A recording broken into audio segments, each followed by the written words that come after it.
Welcome in, everyone, to Football Friday, presented by Angels Alive. Yes, we finally do have a presenting sponsor. Great to have Angels Alive on board. Mark can probably tell everyone more about them, but as far as what I know is that they're a veteran-based company that nonprofit that helps build homes for homeless veterans. So that's what I know of them anyways. And also it is Red Friday, which you'll see on the top of our slides, everyone. Remember, everyone deployed. That is also something that we're behind as well. So championship weekend, so I'm excited for tomorrow. But first, let's recap Thursday night game, get an NCAA, NFL news, and then pick the games here. So, first off,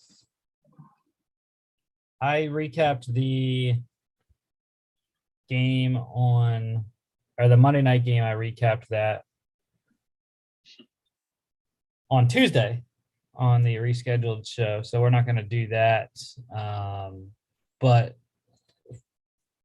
we are going to recap the Thursday night game last night. Cowboys 27-17 win in New Orleans. Taysom Hill led the game in passing yards because of a late 70-yard touchdown to Deontay Harris. Otherwise, horrible night for him. 4 picks. Did run. I mean, he rushed for over 100 yards, which I was kind of mad. I didn't place that bet. I was thinking about it during the game. I was like, man, he's probably going to run for 100 yards at this point. And then he did. And I was like, dang. Yeah. Last night's game, I feel like that just showed why Hill cannot be the future at quarterback for the Saints. He is not a quarterback, in my opinion. I know that's what he's listed as and all that, but he's much better suited for the role that he's been playing with the Saints his whole career. Well, there was a lot of factors working against him, though, last night. No right tackle, no left tackle, no Kamara. No Michael Thomas. Yeah, and then he hurts his finger on like the second drive. Yeah. So that affected him throwing the ball all night. And they really couldn't protect him. So yeah. Regardless, though, I still don't think that the future of the quarterback position for the Saints is – I don't think that person's on the roster right now. Well, Taysom Hill's going to be there for another 4 years, so. And he'll go back to the role that he's been playing. Yeah, and making a lot of money doing it. Not as much as he could playing quarterback, but still. I'm mad with this game, though. I picked the Saints, but I had not realized that all the players were coming back for the Cowboys when I had made that pick. I thought I had us all on the Cowboys. Oh yeah. Okay, no, never mind. I picked the Saints. I picked the Saints in something else, though, and I regret picking the Saints in that. Yeah, I think you picked the Saints on Thanksgiving. Yeah. Yeah. But no, I'm glad I went with the Cowboys in this one then. But yeah, in something else that I do, I picked the Saints, not realizing that the Cowboys were getting pretty much all their players back. Yeah, I was mad about this game as well. My same game parlay I had, I can't win close bets at all. It's a problem. I lost my same game parlay. Ezekiel Elliott screwed me over. He needed 1 more reception and 2 more rushing yards. That's it. He was targeted 4 total times, only caught 2, and I needed 3. And they couldn't get the ground game going all night except for Pollard's long run and CeeDee Lamb had a long run too. I don't know why I didn't put the rushing yards on there for CeeDee. But yeah, CD Lamb had 1 carry for 33 yards. So, but yeah, disappointing. Very, very disappointing. Zeke screwing me over like he's been doing a little bit past couple of games. But yeah, Harris almost going for 100 yards and a touchdown, all 4 receptions because of that long one at the end.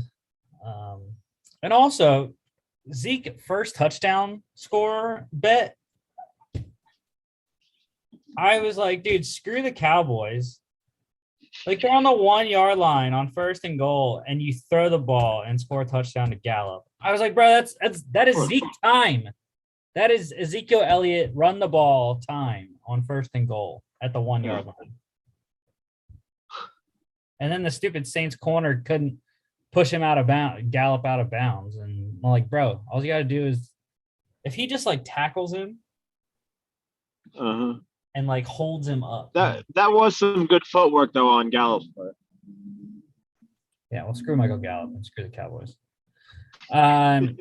Yeah, defensively, Carlos Watkins for the Cowboys, 2 tackles, 1 solo, a pass deflection, and a 29-yard pick 6 for the defensive lineman.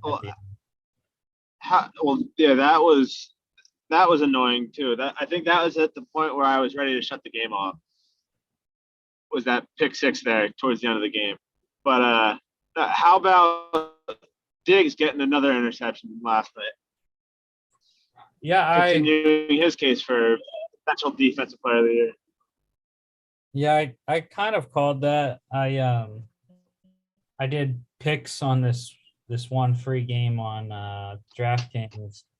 It was Captain Morgan Spiced Rum pick 'em for Thursday night, and it was just like a bunch of different things. I didn't win. I didn't pick all of them right, but one of them was, would Trayvon Diggs get an interception? And I said yes. And of course, I got it wrong when I said no to having a defensive touchdown or a special teams touchdown because of Carlos Watkins. Cowboys covered though, -6.5, under 45.5 hit by 1.5. Okay. NCAA news, not nearly as much as on Tuesday, but still some. So Notre Dame has their new head coach after Brian Kelly fled for LSU. It is their defensive coordinator, Marcus Freeman. He is now the 30th head coach in Notre Dame history. So thought that was a good hire. You know, he's done a masterful job with their defense this year, even though I hate Notre Dame so much. But yeah. That was the all the major college openings are now filled, right? No. Or is there still one? I'm trying to think of the other one. I can get my list. Hold on.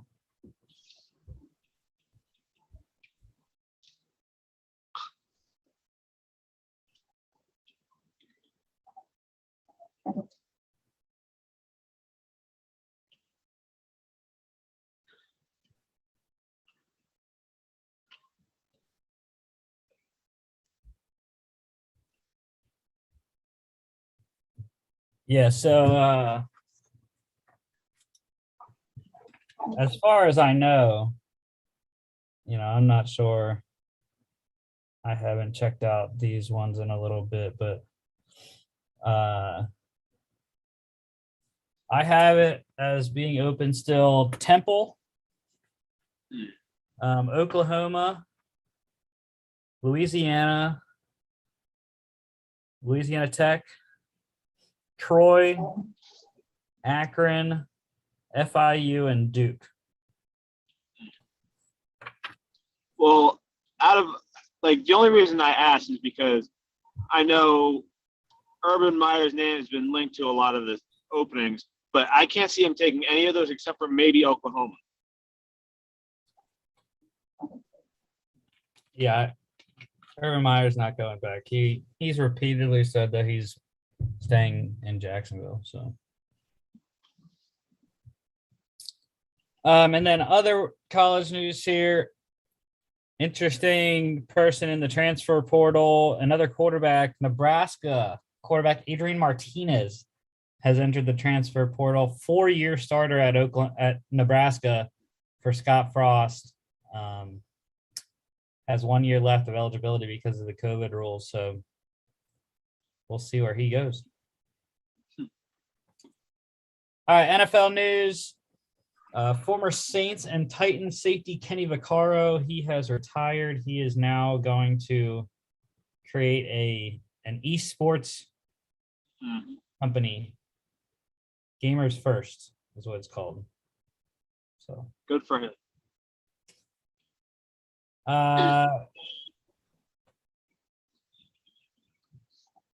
The Bucks wide receiver Antonio Brown and safety Mike Edwards, they have both been suspended the next 3 weeks for falsifying COVID vax cards.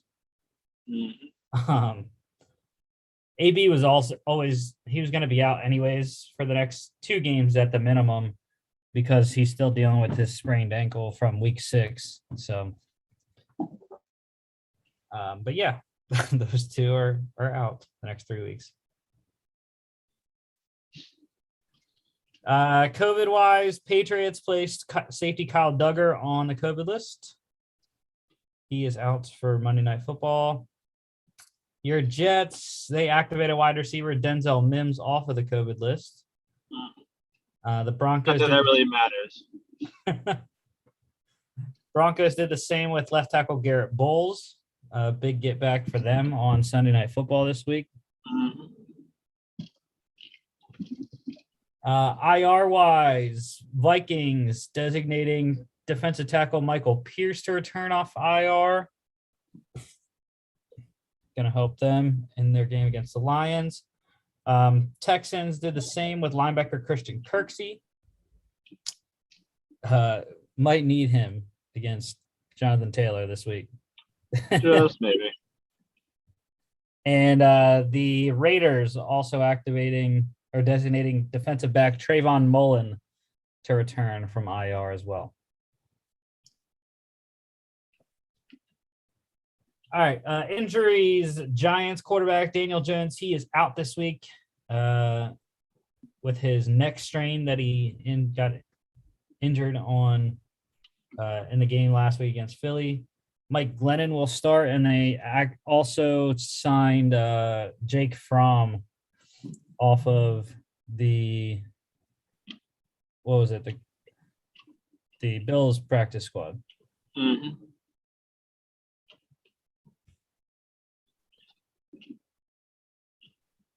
To back up Mike Glennon. Lions running back DeAndre Swift, he can miss multiple weeks. He has an AC joint sprain. I'm not even sure if he's going to be back this year or not. I think he will, but it's just he might only play like 1 more game, maybe 2. Saints quarterback Taysom Hill suffered a torn tendon in his middle finger last night, classified as mallet finger. It's not as serious as what Russell Wilson had. So they said that he's likely not going to have surgery or not going to need surgery on it.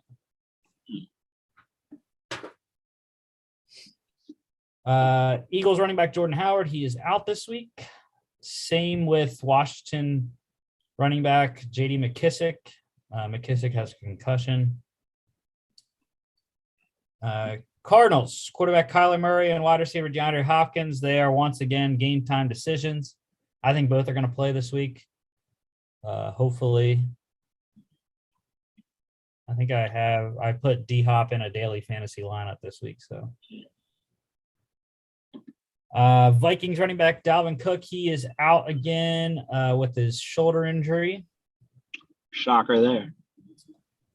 Giants wide receivers Sterling Shepard and Kadarius Toney, they are both doubtful. Rams wide receiver Odell Beckham Jr. and running back Darrell Henderson are both questionable. I heard OBJ might actually not have a chance to play with his injury that he has. Broncos running back Melvin Gordon, he is doubtful for Sunday Night Football. That really screws me over in my one dynasty league. It's not too bad, but it's a pretty steady drop off to Tevin Coleman, who I'm starting. Oh, yeah.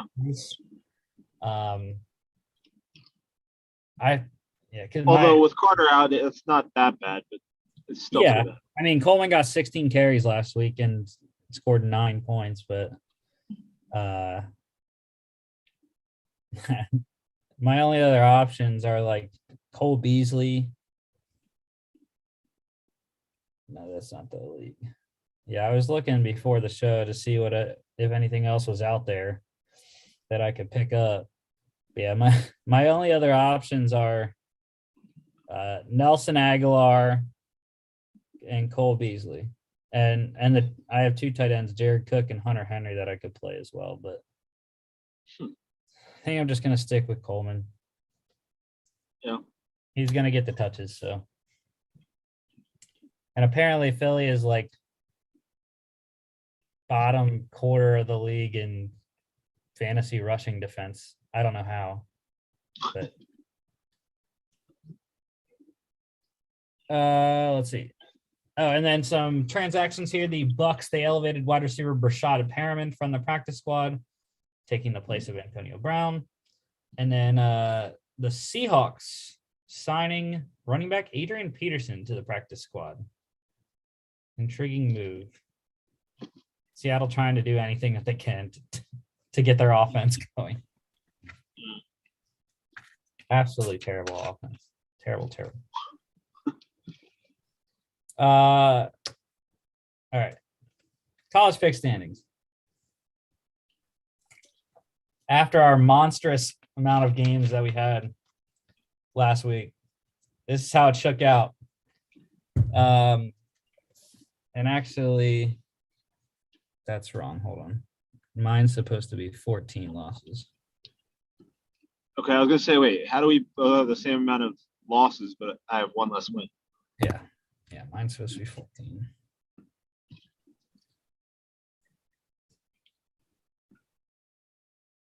All right, yeah. So,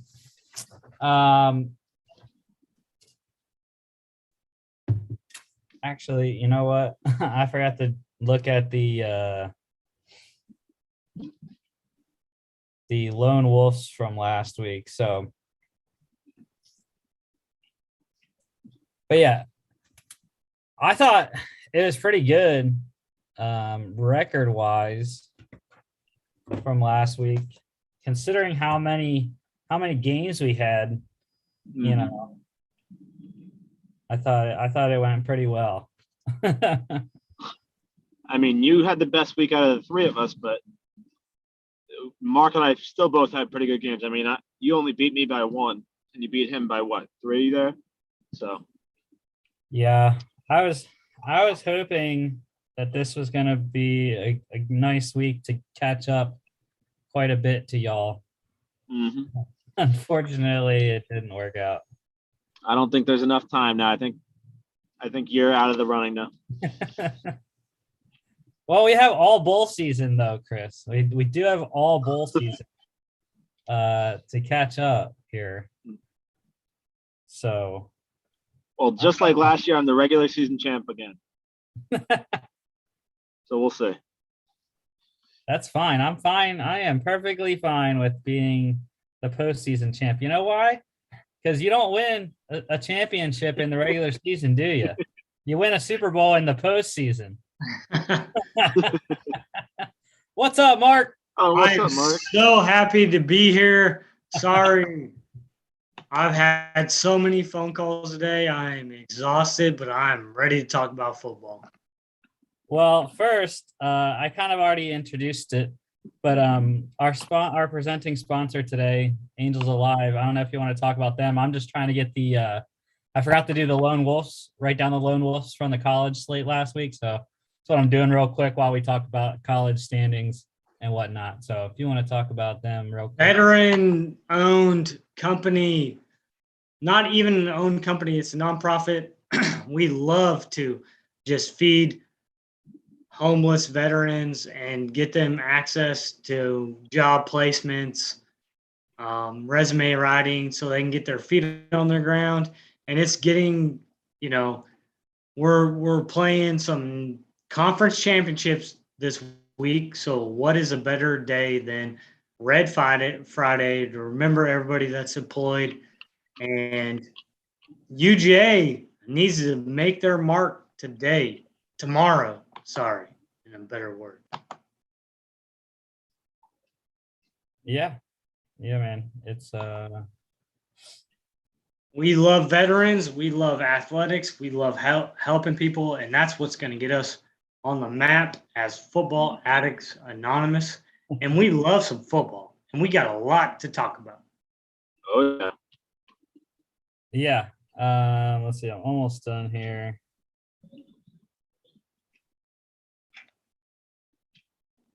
Okay.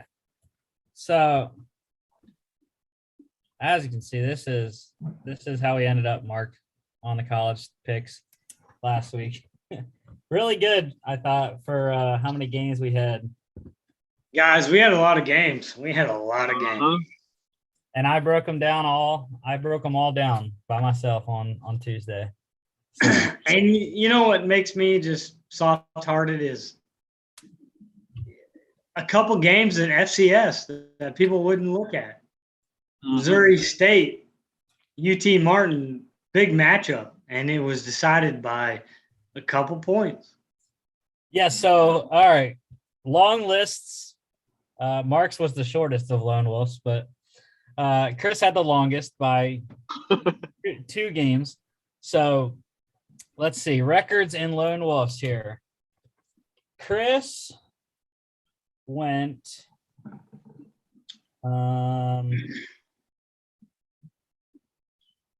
Chris, you did pretty well. I do gotta say that. It's why I'm in first. I know how to pick the lone wolf. You shut your face.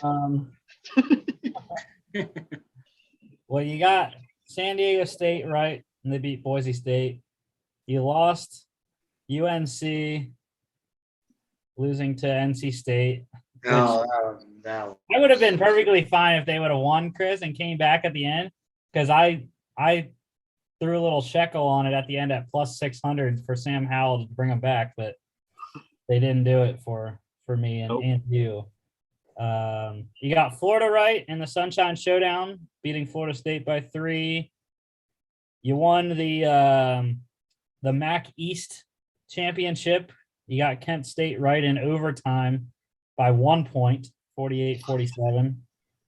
You got Michigan State right in the snow against Penn State.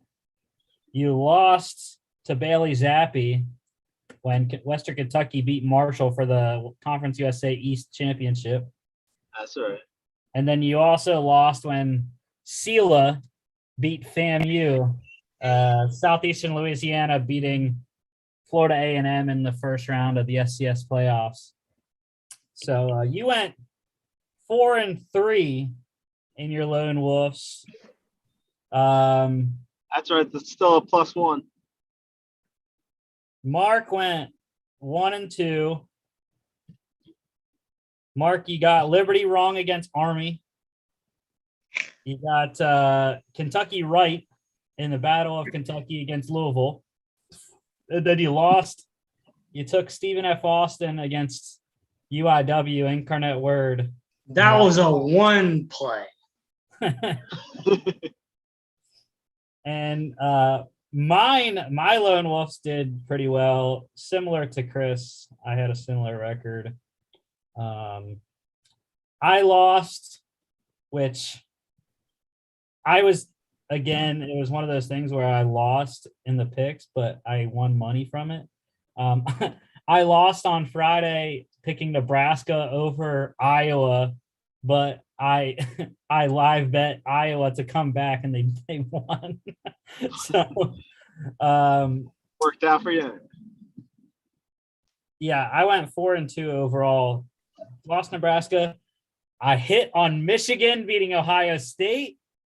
I took the Fighting Dave Meweyes by myself, and they blew out Rutgers, actually. Yeah, that wasn't even close. I lost in the Civil War. I picked Oregon State. I thought they were going to come back at the end. They They scored like 17 straight points. I was like, come on, Beavers, let's go. They couldn't get it done. And then I had a couple big ones. LSU upsetting Texas A&M. I hit that one. And I had Oklahoma State beating Oklahoma in Bedlam. So Why? Can someone tell me the extension for Jimbo Fisher? Can anybody? I told y'all it was Edo's last game. They're going to win for him. And now he's not coaching in the bowl game. So good way to end it for him. I thought he was supposed to coach. What happened? Well, he said essentially that, you know, we upset Texas A&M. What more could you want from a last game? You know, we upset the number 15 team in the country. So let's start championship weekend off here. Conference USA tonight. It is the Western Kentucky Hilltoppers at the UTSA Roadrunners, and Chris is lone wolfing. Mark, your picks are all over not really all over the place, but I picked and choose for you which ones I wanted you to go with and which ones I didn't. So that's okay. I mean, it's going to make your record better because I know how you picked it. You're competitive, so if you can game an edge on me. So yeah, Chris is lone wolfing Sincere McCormick, Frank Harris, and the Roadrunners at home in the Alamo Dome. Go, Chris, because I'm gonna do my Bailey Zappi rant. So, well, I mean, you pretty much mentioned all the reasons why I went with them. My number one reason being Sincere McCormick, and also, like, I mean, I know Western Kentucky's a good team and all, but I just feel like UTSA being at home, and they've only lost one game all year. Regardless of who they played, still 11-1 versus 8-4. I had to stick with my boy Sincere. Well, UTSA's one loss was last weekend, and they got blown out at North Texas. And they've just been on a downward trend since they got to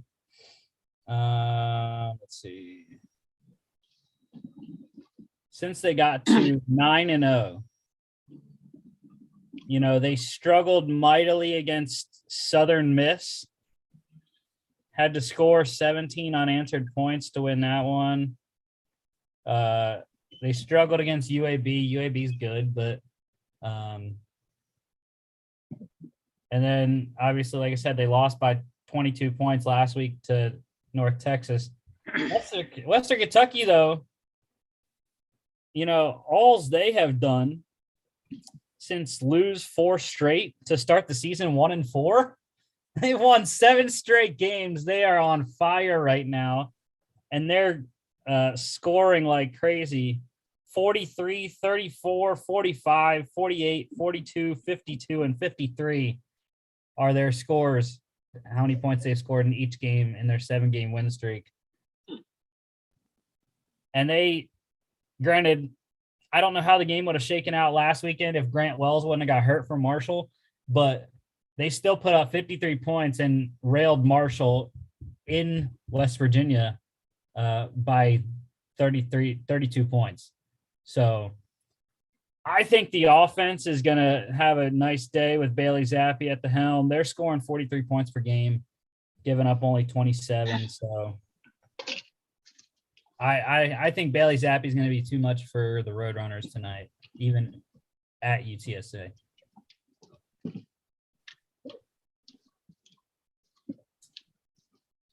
And I tried to tell you all this.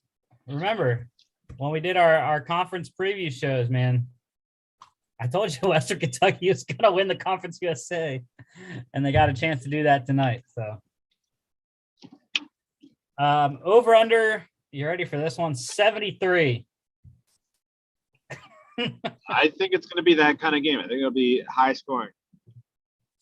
I think if UTSA is going to have a chance, they're going to have to keep up with Western Kentucky. So, otherwise, I don't know if it gets over that. But 7 p.m. on CBS Sportsnet. The other game we have tonight, the Pac-12 Championship. I was thinking about putting you with Utah, Mark, but I kept you on me with Oregon. But you know what? This is a conundrum for me. I picked Oregon, but I bet Utah. So kind of in the same boat as my boy Troy Hermo, who's going to be on the show soon. He's an Oregon fan, being from Oregon.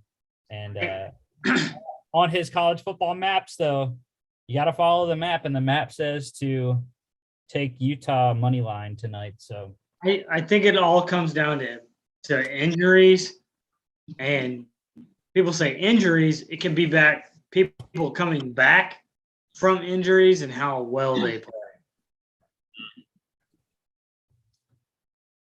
Yeah, my thing. I'm kind of shocked that I'm lone wolf in this one. I mean, I know that everything's pointing to Oregon, but I mean, Rusty, you especially, I feel like you've been on Utah pretty much all season. So I was kind of surprised to see you not on them. Well, yeah, like I said, this is kind of a reverse jinx kind of play. You know, I'm picking Oregon here so I can win money in real life. So, but yeah, number 10 Oregon at number 17 Utah. Utes 3-point favorites. This is played in Allegiant Stadium in Las Vegas tonight, home of the Raiders, as we know. Yeah, Chris is lone wolfing the Utes. I'll be rooting for them anyways. So over under is 57.5, and I have the under. So does Troy Hermo. So under it is here. And 8 p.m. ABC. I will be listening to this game. I have a tough choice. I got to work tonight, but I don't know which one I'm going to listen to, whether that be the Western Kentucky game or the Oregon game. I have money on Western Kentucky as well, so I don't know. Granted, Western Kentucky starts an hour before, so I might just, hopefully WKU's up a bunch in that first hour, and then I can switch over to the Pac-12 Championship. All right, let's go to tomorrow. Championship Saturday. Big 12 Championship, number 9 Baylor against number 5 Oklahoma State. The Cowboys are getting 5.5 at AT&T Stadium, where the Dallas Cowboys play. Chris is sticking to the Bears. I actually like that pick. I'll say this. Oklahoma State's defense is really good. But they beat Baylor earlier, and this is a rematch. And I love it. I love that every game matters on Saturday for Cincinnati, Georgia, Alabama, Oklahoma State, Michigan. Yeah, I just had to go with Baylor because I've been pretty much on their train all season. And the one time I went against them, they proved me wrong and they still won. So I mean, Oklahoma State too has kind of screwed me over a couple times in this in our standings here, but I don't know. Something told me to go with Baylor, and I got to go with my gut. I like it. I've been on the Oklahoma State train for quite a few weeks, probably a month and a half now. And I'm rolling with the Cowboys. They're going to get into the college football playoff because they beat Baylor here. So, and that's what I love about this. I think this is the game that I want to watch, because if Oklahoma State doesn't win, SEC gets 2 teams in. And I'm trying to grow mine out so I can look like Gundy,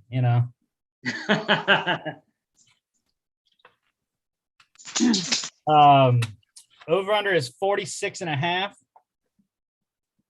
That's a tough one. That's if it was in the 50s, man, that would be easy under, but 46.5, they scored, what was it, 41 in their first meeting? Wasn't it 27-13, I believe it was? 27-14. Just Well, I was going to say, I could see it being 28-21, which would be 49. So that would be over. I see that. yeah. The first meeting 24-14. So 38. So yeah, that makes me say under. So Oklahoma State's defense against the backup quarterback for Baylor. That's what you got to remember here. Shapen. I don't think Bohannon is playing in this one again. So it'll be Shapen playing. It's fine. He'll do just great. They barely beat Texas Tech last week. What do you mean? Let me have this one. They only beat Texas Tech by 3, and because the kicker that made a 62-yarder to win Texas Tech a game earlier in the season missed a 53-yard field goal. You never know. 12 p.m. on ABC. MAC Championship, Kent State versus Northern Illinois in Ford Field in Detroit. Chris, I was surprised you didn't continue on the Golden Flashes.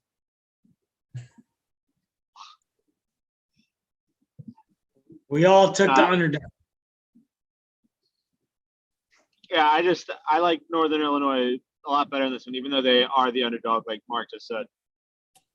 Yeah, the scary thing, Rusty's Huskies is quite the thing on Twitter.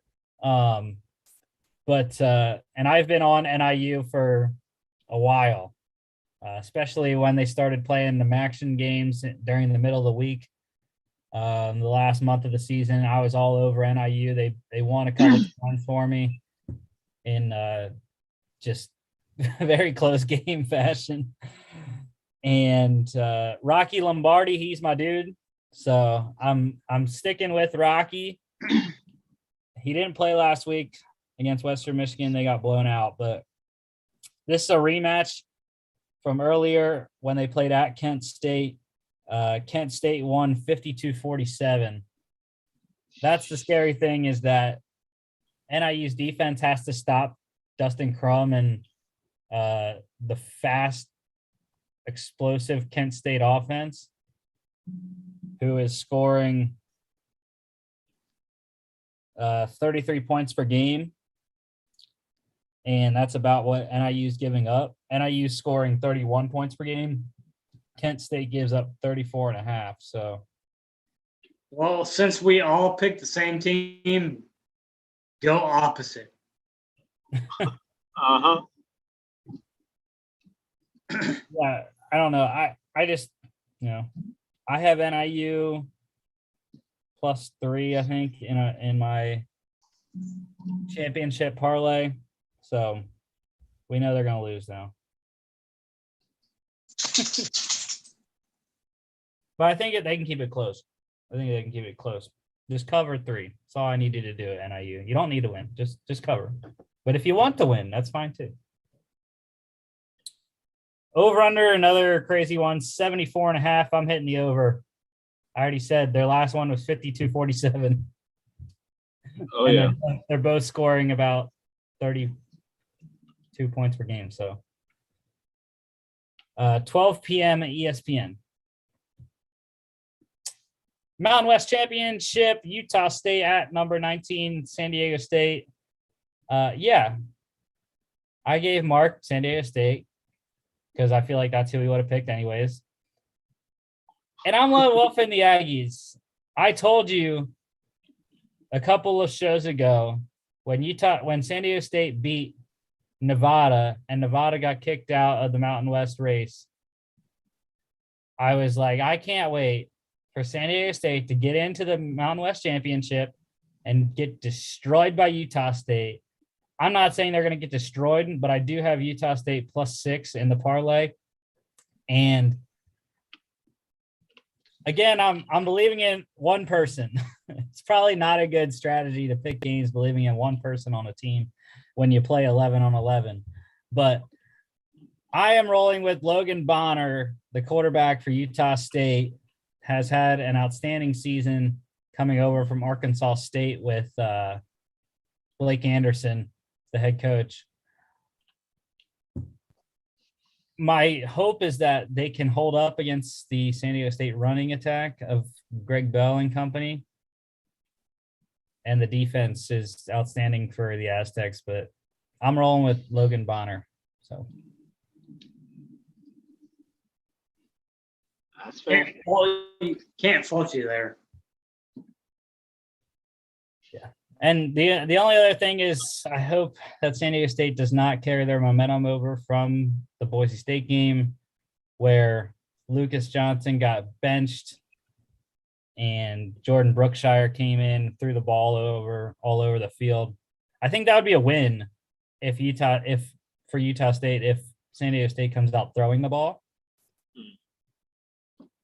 Because that's not what San Diego State does necessarily. I think Boise State got trapped in a game where they were expecting San Diego State to run the ball, and then change a quarterback, always seems to change momentum. So I think the one thing that we've all discussed on this show is San Diego State can only go as far as their quarterback play.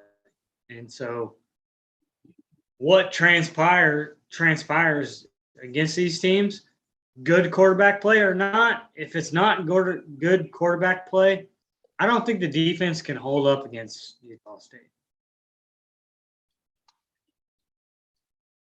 Yeah. And okay.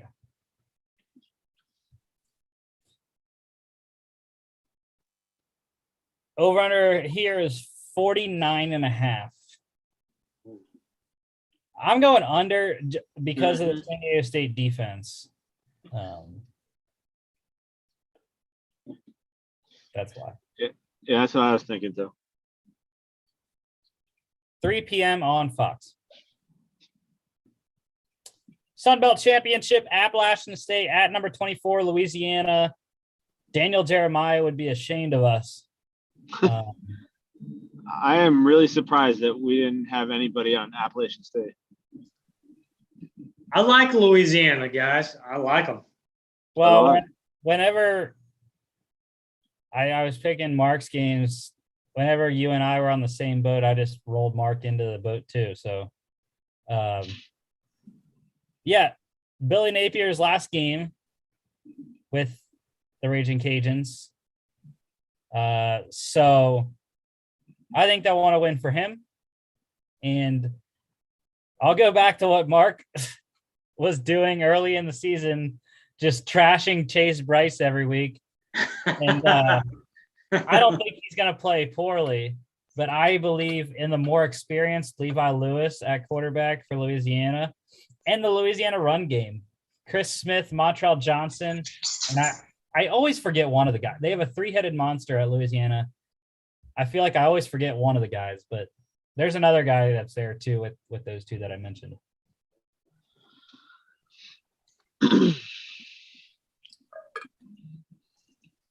See, over under here is 52.5. And I am going under 3:30 ESPN. All right, the big one. Go damn dogs. Number 1, Georgia, 6.5-point favorites at Mercedes-Benz Stadium in Atlanta against number 3, Alabama. And Mark's text said Bama ? So, I mean, do you want me to start or do you want me to finish? Go ahead. I do this. I've said this. You can go back to our podcast before. I tend to bet against who I love. And if no one knows me, I love the damn dogs. Excuse my language. But until you get over that hump, I'm okay with taking a loss if we do win this game. But I also told everybody, and I've been preaching it, unless we see a quarterback that can beat a first-string defense, I've got to go with the coach that has the upper hand. And I'm going to tell you guys right now, I want the Dogs to win. I have my whole house ready for it. I have people coming over. I have the finger foods. I have the barbecue. Look, you have to get a quarterback that beats the first string defense. Go back and look at the Florida game. Go back and look at the Tennessee game. We only put up field goals. Field goals will not beat Nick Saban. The one thing that I think will be the winner of this game is if Georgia can get in the backfield against Bryce. And we know Alabama's running game hasn't been what Alabama's running game has been, whether that's people from the past like Derrick Henry, Trent Richardson, Mark Ingram, whatever you want to take the decade years from that, you have to disrupt their offensive line. I'm only worried about our quarterback play, and that's the only thing. Our defense is good enough to win an entire championship. And that's also secondfold. I don't want this to be Georgia's championship. I don't want this to be our winner of the year, and then we lay an egg in the semifinal or the national championship. So I will take Alabama to win this game, knock us in the mouth, we recalibrate, we win the whole darn thing. See, I had the same sort of thought process, except the other way around, because in our preseason predictions, I have Alabama versus Georgia in the championship with Alabama winning. So I kind of thought the same way you did, just the opposite. But I also just realized if Bama loses this game, there's a chance that they don't even make the playoff, I think. Which is great. Which is awesome. That is awesome. But Georgia can't make this their championship. Yeah. Todd McShay just posted on Twitter. He said in this game, he has 31 players with draftable grades, including 11 on the UGA defense alone, 10 of which are starting in this game. He said he's never had 11 players on a single unit with draftable grades. Just absolutely ridiculous. But yeah, I will be at the Mecca Sports Bar and Grill with my fellow UGA alums and other UGA fans, where we watched Georgia beat Florida.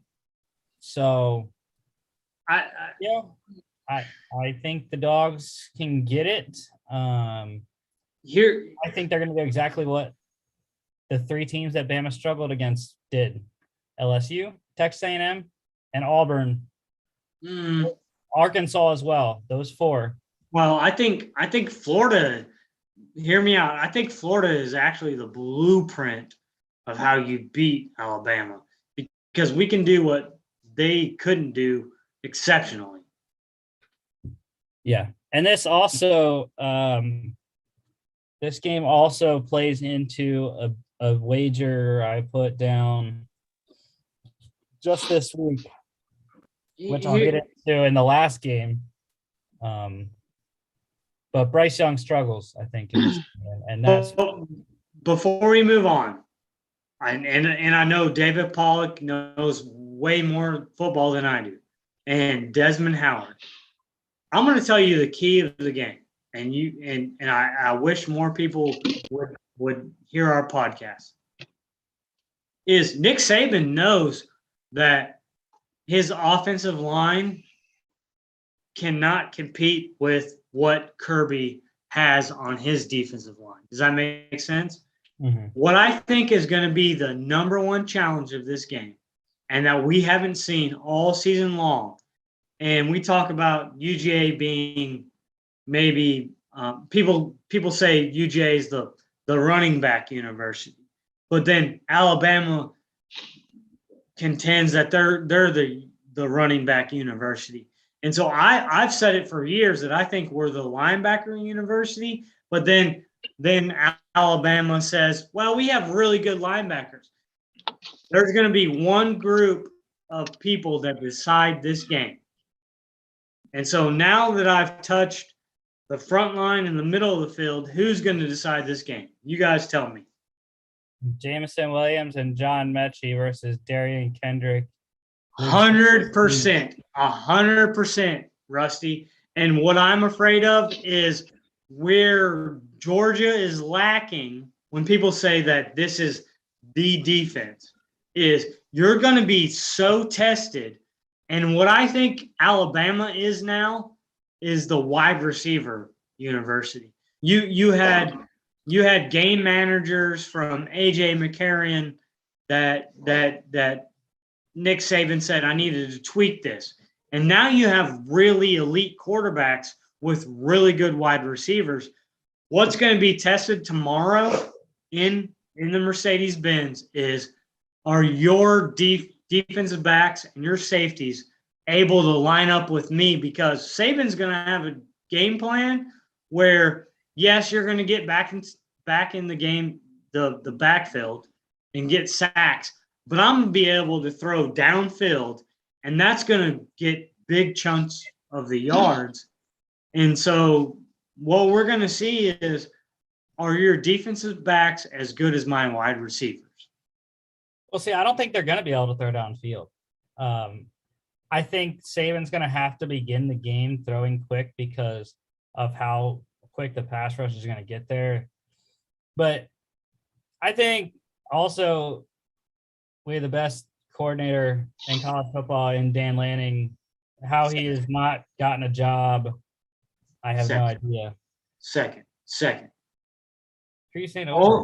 Only because when you look at his body of work, he's really new. Venable is the defensive coordinator that I would want. Like he's done it. I'm not saying he's better than Lanning, but he's done it longer at Clemson. Does that make sense? Yeah. But right now, Dan Lanning. Oh, I would hire Lanning. If I was Texas coming, or I was Oklahoma coming into the SEC, and I want to be competitive, I'd back up the Brink truck for Dan Lanning. That's why I was happy that. Well, I was kind of sad to see him go, but the third best defense coordinator of the country, Brent Pry, when he got yeah, that is something to talk about. That's something to talk about. All right. Over under here is 49.5. Bama loses if it's under. If it's over, I do think Bama wins. It's gonna be. Hear me out. Is I don't think Georgia can go above 49. It's under. We're good. And here's a better question. Do we see JT Daniels? I don't think so. Wow. Stetson better been on his A game then. A plus. AA plus. I think Munkin's gonna get him ready. The offense is gonna be ready. The Bama defense is not the Bama defenses of the past. They're not a dominant unit. 2 turnovers by Stetson Bennett, we lose this game. Fair? They're going to do a lot of creative stuff.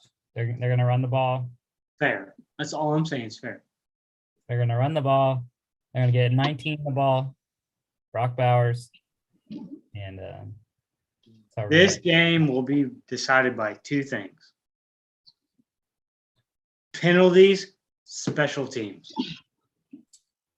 4 p.m. CBS. Talk about it Monday. The American Athletic Conference Championship, number 21, Houston at number 4, Cincinnati. The Bearcats getting 10.5 here. No one took a chance with the Cougars. It is. I think they have a chance, though. Yeah. Well, I lost all respect with Houston when they couldn't cover 32 points against UConn last week. So. This all comes down to one player in this game. One player. That's it. Throw away records, throw away defense. If Ritter plays the way that we know he can play, they go undefeated. If he has any sorts of hiccups, I'm talking about any sorts of hiccups, he fumbles. He has 2 interceptions. Anything, Houston wins this game. It's a bigger game than what anybody outside of East Carolina or UConn or Central Florida or Memphis or anybody that has touched this game thinks is bigger. You want a hot take, Mark? You want a hot take? Because I'll give you one right now. Desmond Ritter is not the deciding factor in this game. Absolutely not. There are 12 other players that I will say that are more of a deciding factor than Desmond Ritter. Nope. There's 11 guys on defense for Cincinnati. No, but that dictates his play. I'll give you the 12th guy. The 12th guy is on offense, and it is Jerome Ford, the running back. He makes his job easier. But let's say that Ritter drops back on a 3rd and 4, and it's a slant, and the best defensive play call is made, and it's a tipped ball, and Houston runs it back for a pick 6. That is, in fact, and he is the face of the Heisman outside of the Power Fives. I think the number one player that will decide this, and maybe I should this is why we're having this discussion.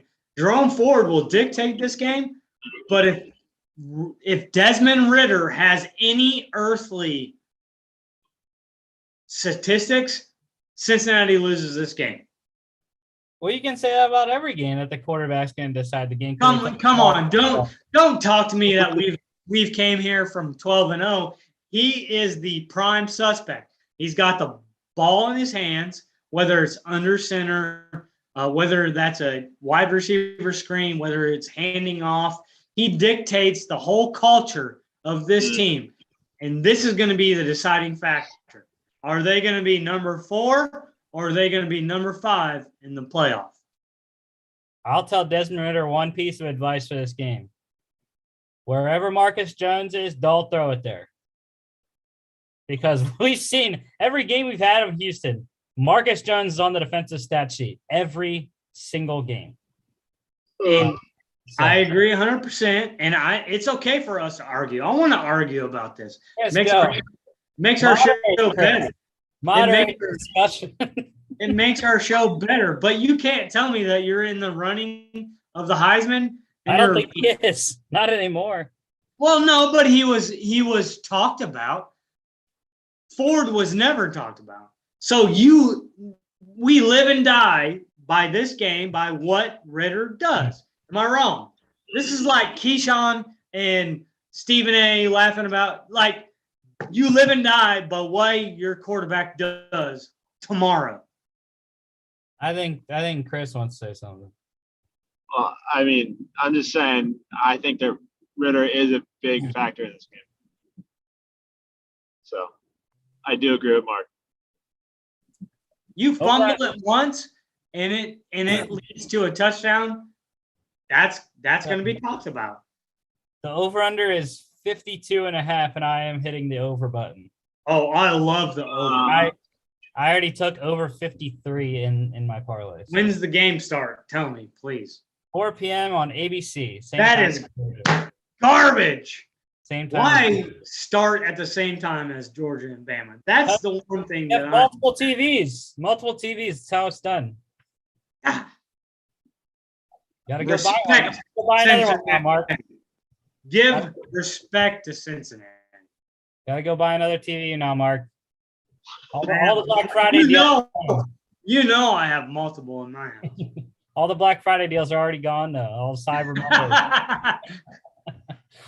All right.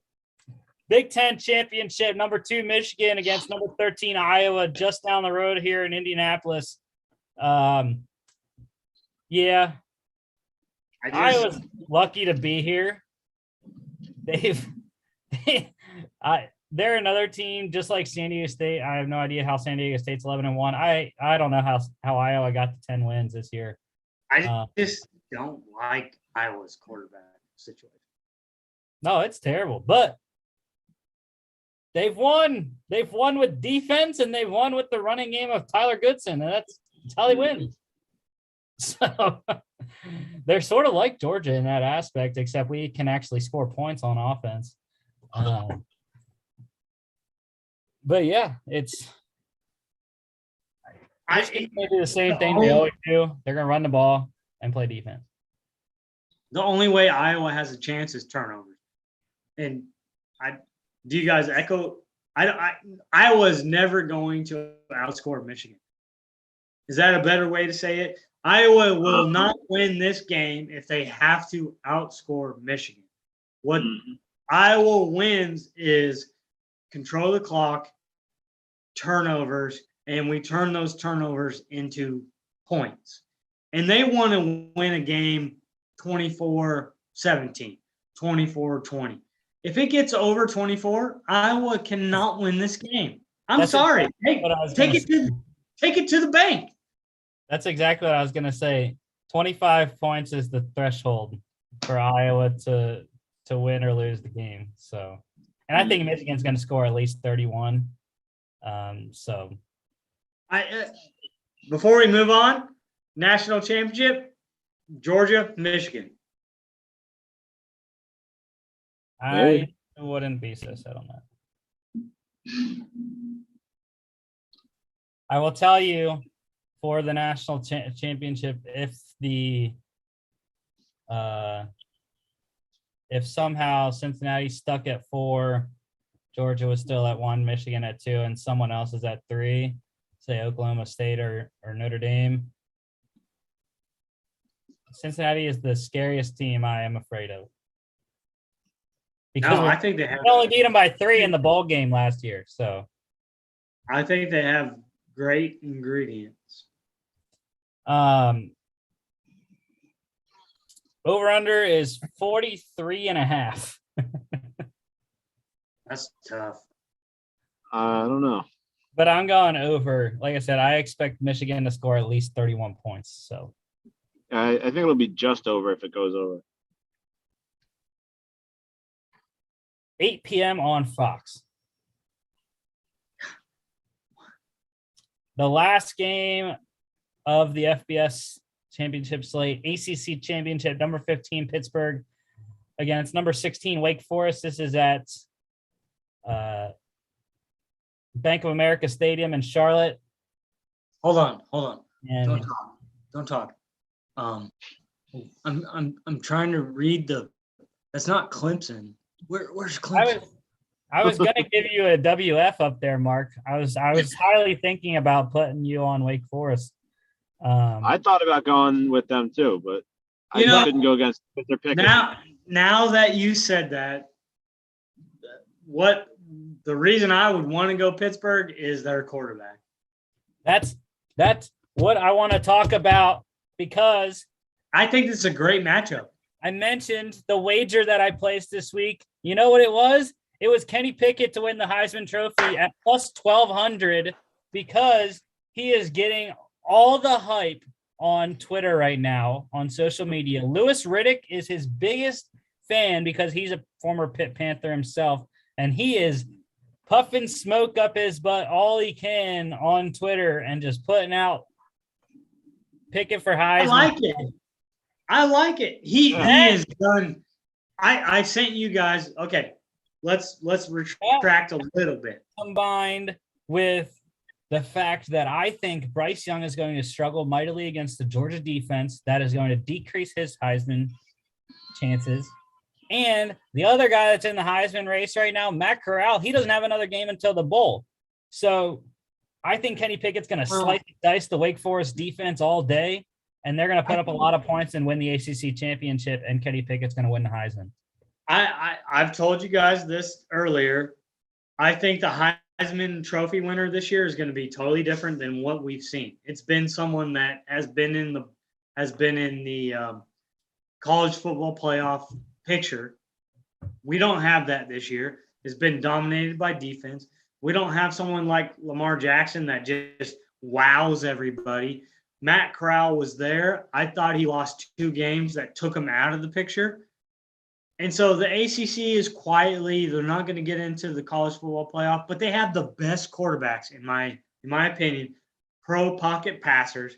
You're going up against another guy that Wake Forest is a totally Vanderbilt school in the ACC. And that's what people don't understand about Wake Forest. They are the Vanderbilt of ACC, and they're really good this year. But who's standing on the top of that mountain? Kenny. And I think he deserves the Heisman 100%. If he goes out here and makes a statement game, the only reason he would, in my opinion, if I was a voter, lose to Bryce is if Bryce just picks apart Georgia. Yeah, which I don't think he will. And like I said, Kenny Pickett, I'm pretty sure he has every single passing record in Pitt history. When you have other quarterbacks in your conference saying that he's that good and they've only lost because they should have had a better pass rusher or a better one back, that's how good you are. And this is the first time I saw the little preview. Louis Riddick's going to have a one-on-one interview with Kenny Pickett on the ACC network tomorrow morning. But I saw they put on Twitter the little intro of it, and Pickett was talking about how this is the first time Pitt has won 10 games since 1981. So, there you go. Over under 71. Ooh. I'm going over. Wake Forest has no defense. I'm going over. I don't know when that's a lot in a Wake Forest game this year. So, yeah. That's a lot. That's a lot.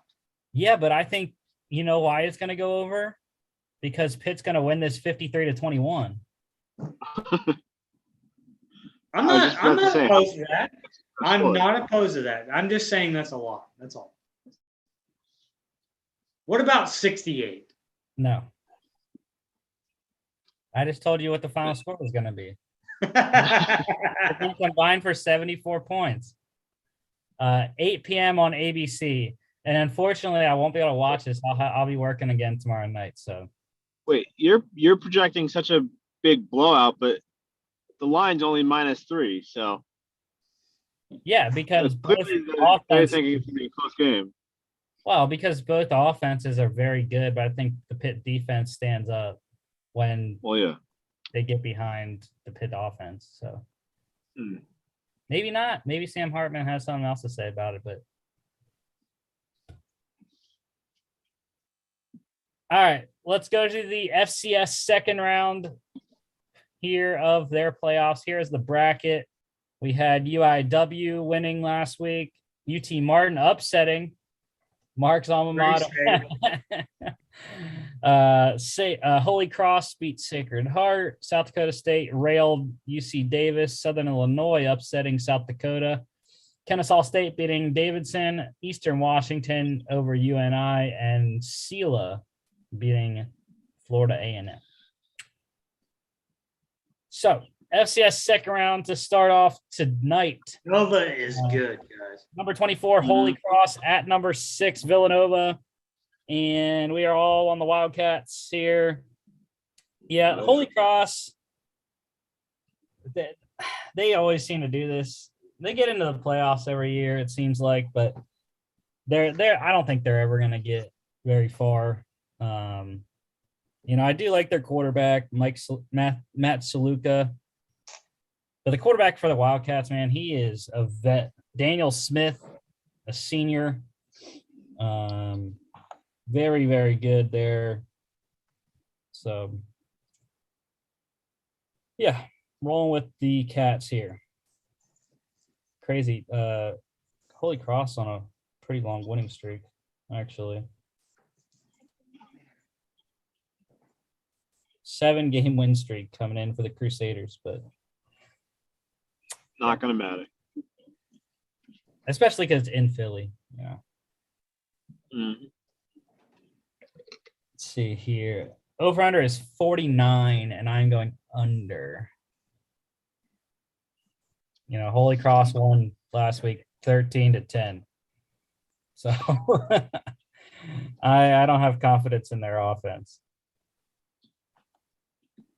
You think Villanova covers though? Probably. The records look different, but Nova has played some tough. They actually had a better FBS schedule. Yeah. Well, Nova coming from the Colonial Athletic Association, CAA champs are Villanova. And Holy Cross, the Patriot League champs. 7 p.m. ESPN Plus tonight. Next one here, number 4, Eastern Washington at number 5, Montana. Montana, baby. I didn't know which one to give you because Chris and I were split. So I was like, I'm going to give you Montana because you visited there. Last time you picked against Montana, they beat Montana State. They destroyed Montana State. I like this because it's a revenge game. When I say it's a revenge game, Montana beat Washington, UW in Seattle. And then the next week, everybody was on the train that they're going to be the best team in FCS. And then they lost to their rival, Eastern Washington. So I think it's a revenge game. Wait, what I wouldn't be surprised if you get one on us, Rusty, because Eastern Washington is a very good team, but being that Montana is the home team and all that, and like Mark said, it's a revenge game kind of situation. I like Eastern Montana's Washington motives going in. Montana in the regular season. Yeah. I got confused on what you said. But okay. Yeah, anyways, I like Eastern Washington. I am continuing to follow my guy Eric Barrier at quarterback. Amazing. Just outstanding offense that they have. Him, Talolo Limu-Jones, their running back, Dennis Merritt as well. Their offense is ridiculous, and I don't know if Montana offensively can keep up with them, even though I think last week Eastern Washington only scored 19 against Northern Iowa because Northern Iowa is a Missouri Valley defense, and it's going to be tough to score against Missouri Valley defense. But this is a Big Sky game. We're going to have points on points in the Big Sky. So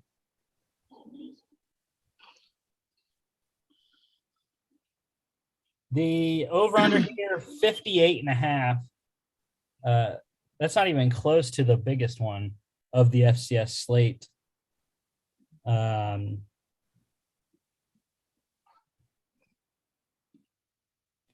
yeah, I maybe under, I don't know. 9 p.m. ESPN Plus tonight. Another game I won't be able to watch because I'm poor and have to work. So, all right, tomorrow, number 10 Kennesaw State at number 9 East Tennessee State. No one wanted to roll. No one wanted to go with the home team, the Buccaneers. I like East Tennessee State. I like him.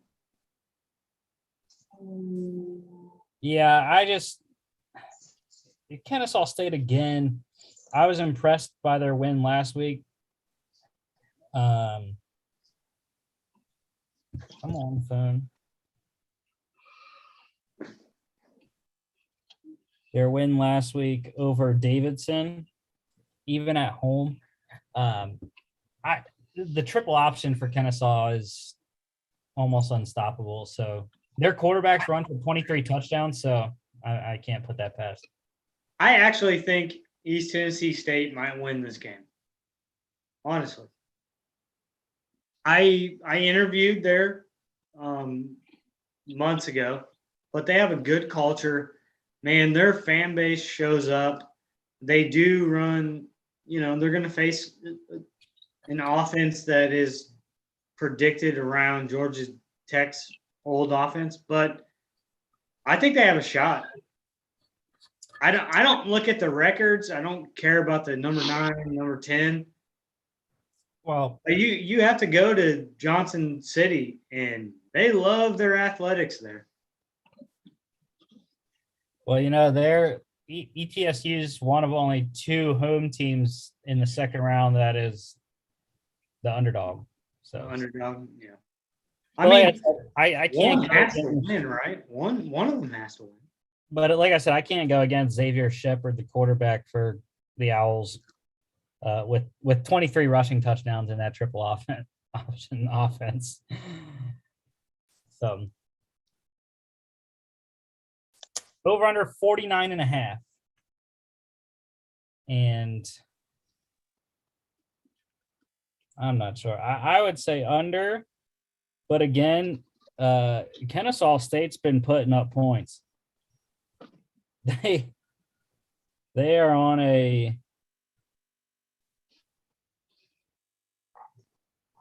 they're on a 10-game win streak, y'all. Hey, their only loss this year. Every streak has to come to an end. Listen to me. No.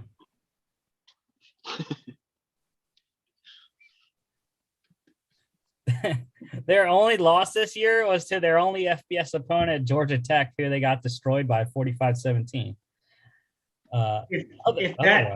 If that holds true, they win the whole thing. But yeah, the last 5 games they put up 34, 45, 28, 49, and 48. ETSU is on a 4-game win streak, 17, 27, 56, and 38 points. All right. This one is at 2 p.m. on ESPN Plus tomorrow. Number 18, Southeastern Louisiana had number 2, James Madison in Virginia. I love JMU Stadium. It is amazing. I passed by it, or I used to pass by it whenever I would go home from Georgia. But yeah, Southeastern Louisiana, this should be an entertaining game. I think James Madison's defense is just too good. But Sela can definitely put up some friggin' points. I don't know if they're actually called Sela anymore, considering they changed their logo to SLU, which I think sounds stupid. But I still call him Sela. And Cole Kelly, for their offense, is an outstanding spread quarterback. It was just too hard to go against one of the best teams in the FCS. The number 1 team in the spring, and they're the number 2 team here. So, yeah, you can't go wrong with James Madison here. Their issue is they got to get over the hump, man. They got to get, for one, they got to get to a national championship game again. And for 2, they got to win one, because, they can't just, you can. You can make a lot of money being a coach and getting to the playoffs every year and getting to the quarterfinals or the finals. But, at some point, I think you're going to get restless, and your fans are going to get restless. So, one name that comes to mind when you say that is Marvin Lewis. He was famous for that. Yeah, but he got to the playoffs and lost in the first round every year. He didn't. I would think a more appropriate analogy would be the Packers, considering they've gotten to back-to-back NFC Championship games and lost. So, and they're in the playoffs every year. So,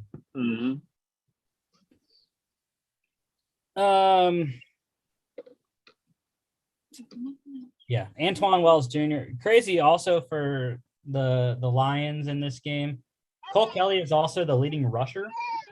for Sela. So that's an interesting nugget. Over under, this is the biggest one of the FCS slate, 69.5. But I think it goes under. Like I said, I think James Madison's defense is just too good. They're going to hold the Lion offense at bay. So. 2 p.m. ESPN Plus. Again, I wish they would keep the FCS in the spring, man. I enjoyed the spring FCS play. Mm-hmm. That was fun. I agree with the timetable. Because I couldn't focus on it as much this fall. I always forgot that they were playing when I was watching all the other FBS games. So, all right, this game should be, I think, the best one of the weekend. Number 13, Incarnate Word at number 1, Sam Houston State. Sam Houston, coming off their bye, as are all the home teams here. But Incarnate Word, I mean, they have a quarterback. That's why I picked them last week over Stephen F. Austin. Cameron Ward is something else, man. He can light up the scoreboard. He's a good quarterback. But the guy on the other side can also light up the scoreboard at Eric Schmid and the what are they? The no, they're the Bearcats too, right?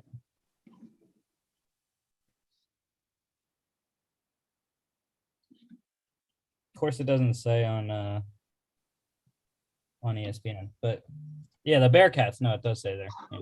Bearcats with a K. All right, there you go.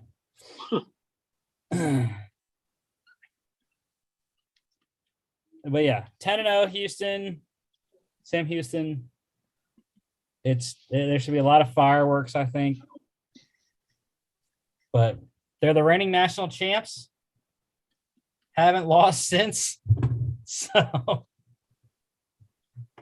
think you got to keep them until they come up against a formidable foe, which I don't even know if there is one in this playoff slate. Actually, there's one. There's one team that I think could challenge Sam Houston State, and that is North Dakota State. But over under for this game is 63.5, and I'm taking the over. No. 3 p.m. ESPN Plus. Speaking of North Dakota State, they are hosting number 21 Southern Illinois, and we are all on the Bison. Bye-bye, Salukis. Good season. But it's not going to be enough going to the Fargo Dome. 100% agree with all of our picks. But if there's one team that has what's a good word? Skated by the chinny chin hair of the chinny chin wolf. We've seen Southern Illinois survive a couple Hail Marys, or won by them. This would be the team that could knock out NDSU, but I just don't see it. But if it happens, it happens. That's what I was going to say too, because we've had Southern Illinois on a lot of our FCS Game of the Week picks, and we picked them a few times where they lost. So this is the time where they're going to turn around and kill us here. They're going to upset North Dakota right now. And the reason I say that is they've been on the Sports Center top 10 twice this year, and so if they win this, it's going to be like a last-second play. Look, they didn't play this year. These two didn't play in the regular season. But I think North Dakota State's back behind Cam Miller, who I told them in the spring, you're not going to win unless you put Cam Miller in at quarterback, because I don't even remember the guy, freaking Zeb at South Carolina. He wasn't doing it. And I told him, I was like, the only way you're going to win is if you put freaking Cam Miller in. And then Cam Miller didn't even get to start this season. It was Quincy Patterson, Virginia Tech transfer. He started sucking. So they're like, well, we got to go with Cam now. And look, they've won. They only have one loss this year, and it was away at South Dakota State, which is reasonable considering South Dakota State's the number 11 team in the country. But their last two games to end the season were nice, kind of getting their footing back under them games because they destroyed Youngstown State 49-17. That's big. That's big. It killed South Dakota State 52-24. So I think they have it back. They had a week to rest.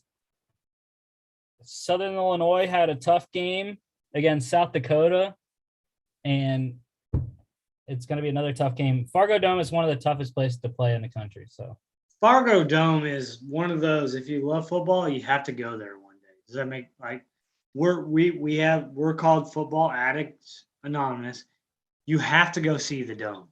Now, can anybody tell me where Zeb Nolan is right now? I already said he's at South Carolina. But he went as a GA. Yeah. He went as a GA and had to throw passes this year, which I think is funny. And guess where his dad is a coach at? Oconee County here in Athens. I think it's just a funny story. Huh. Over under is 53. And I love the over. Considering how many points, actually, no, I'm gonna switch it. I'm gonna go under. This is a Missouri Valley game, so under. It's tough. It's tough. I think you have a way better team against a team that has to use trick plays to win. I'm not saying Southern Illinois is bad. I do like them, Nick Baker and Javon Williams and co, but NDSU is too good. 3:30 ESPN Plus. Number 16 UT Martin at number 7 Montana State. We are all on the Bobcats. No one took UT Martin.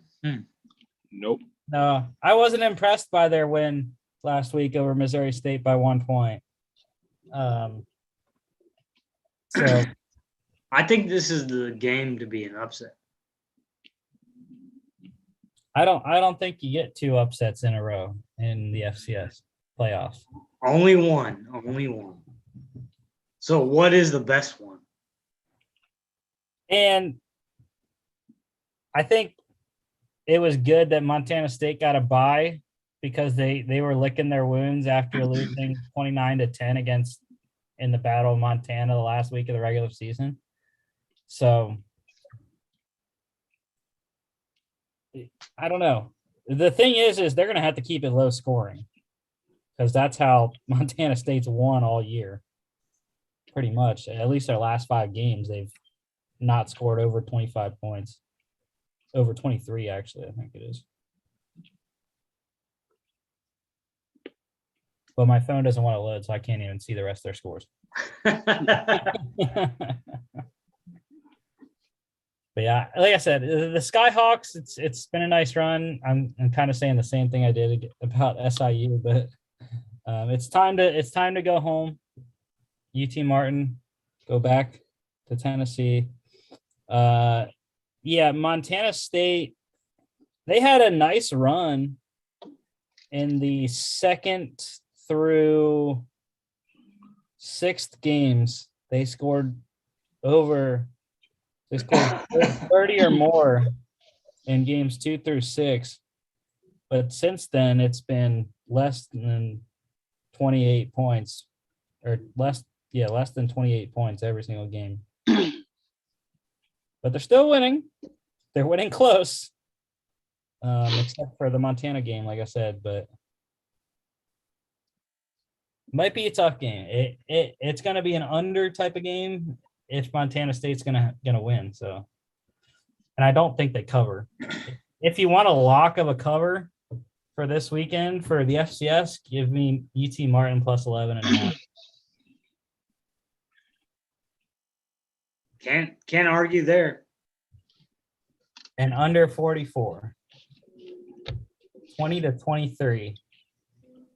Bobcats win. 4 p.m. ESPN Plus.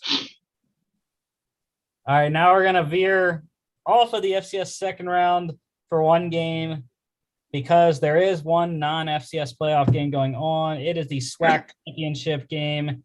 Prairie View A&M at number 15 Jackson State, and we are all on Deion Sanders. Well, I mean, I'm not going to take up any time. Why would I do anything less? Deion Sanders should be the head coach of any university that has a Division I head coaching job. I'm just going to tell you that right now. He's a Hall of Famer. He relates to kids. The things that he posts on social media, whether you agree with it or not, is pinpoint of what these athletes need to be developed. Hire this guy. Hire him. Yeah, and that's the thing. The SWAC wasn't that great this year. The second best team definitely wasn't Prairie View, but Prairie View is playing in this game because they won the SWAC West, and Jackson State obviously won the East. But yeah, really the SWAC championship should have been Florida A&M versus Jackson State, because Florida A&M was by far the second best team in the conference, but that left Florida A&M to be the first HBCU to be in the FCS playoffs for the first time in quite a while. So good for them anyways, by appearing. But yeah, I love Deion. I still hate the Jackson State logo. It's absolutely terrible. I mean, if he's there long enough, that's getting changed. Well, they did change it. They just changed this like 2 years ago. When we first started this, they changed their logo. And I don't know if this is a home game for them. Do you know where Jackson State plays? No, it would have to be. Yes, it is a home game for them. In their stadium or neutral? No, it's a home game. All right. Yeah, in Jackson, Mississippi. Mississippi Veterans Memorial Stadium. Okay, over-under for this game is 43.5. I'm hitting the over button. Give me a lot of points from Jackson State. I like it. I like it. 4 p.m. ESPN Plus. And our final FCS game here, number 11 South Dakota State at number 8 Sacramento State. A lot of points for South Dakota on the road, but the Jackrabbits, I think, are too good. They're going to go from horrible cold in South Dakota State to nice warm weather in Sacramento. It's going to be a nice trip for them, I think. Plus, they're going to win. So give me Pierre Strong. That's who I'm banking this win on. He is a monster at running back for the Jackrabbits. Well, they haven't really lost a step at the quarterback position with Oladokin either. For me, they lose possibly because they went on the road. But in this FCS division, who do you not, bet against? People that love football, we know we don't bet against South Dakota and North Dakota teams. That's all I'm going to say. That's all I'm going to say. Except when we all picked SIU to beat South Dakota last week. Over-under is 54.5, and I'm going over. Sacramento State can score a lot of points. A lot of people probably don't even know that Sacramento State exists. I didn't really know Sacramento State until this fall when they started shooting up the polls, and I was like, holy crap, man, Sacramento State's 8-0. And I'm like, where did they come from? Yeah, I was going to say, I feel like this is the first time that they've been highlighted on our show, so. Yeah, this might be the first time a lot of people have actually seen this logo. Yeah, that's because I think the games that they've played they are in probably the second best conference in the FCS in the Big Sky. Especially this year, I think the Big Sky is the best conference that there was. Big Sky is a really good conference. Mm-hmm. Because it's the Big usually Sky, it's usually been MVC, in my opinion, Missouri Valley. the Big Sky had 5 playoff teams this year. I mean, They crazy. do have to redo their logo, though. Wow, I like their logo. Better than Jackson State. Better than Jackson State. This is very true. I don't get a state out of that, and so you have an S. That's great. I still don't like it. Well, it looks like they made it on clip art. Come on, man. Well, it also doesn't really highlight what their mascot is either. I didn't know what their mascot is until I just looked at it. But do you know, Mark? Is it a Trojan? No. I think it would be some sort of serpent or something like that. No, they are the Sacramento State Hornets. Yeah, no. See, I'm sorry. I don't like it. I don't like it. I don't know if they're like trying that little tail thing at the end to be something. I don't know. Maybe not. That's what made me think of a serpent. Look, I can't make fun of clip art because Duke basketball, Coach K made that clip art years ago, and it's still used. But it's like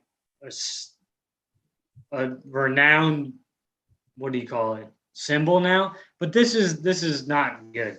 I thought it was like a shield with Sacramento. What's going on here? I don't like it. I like it because I think it's modern. It looks very modern.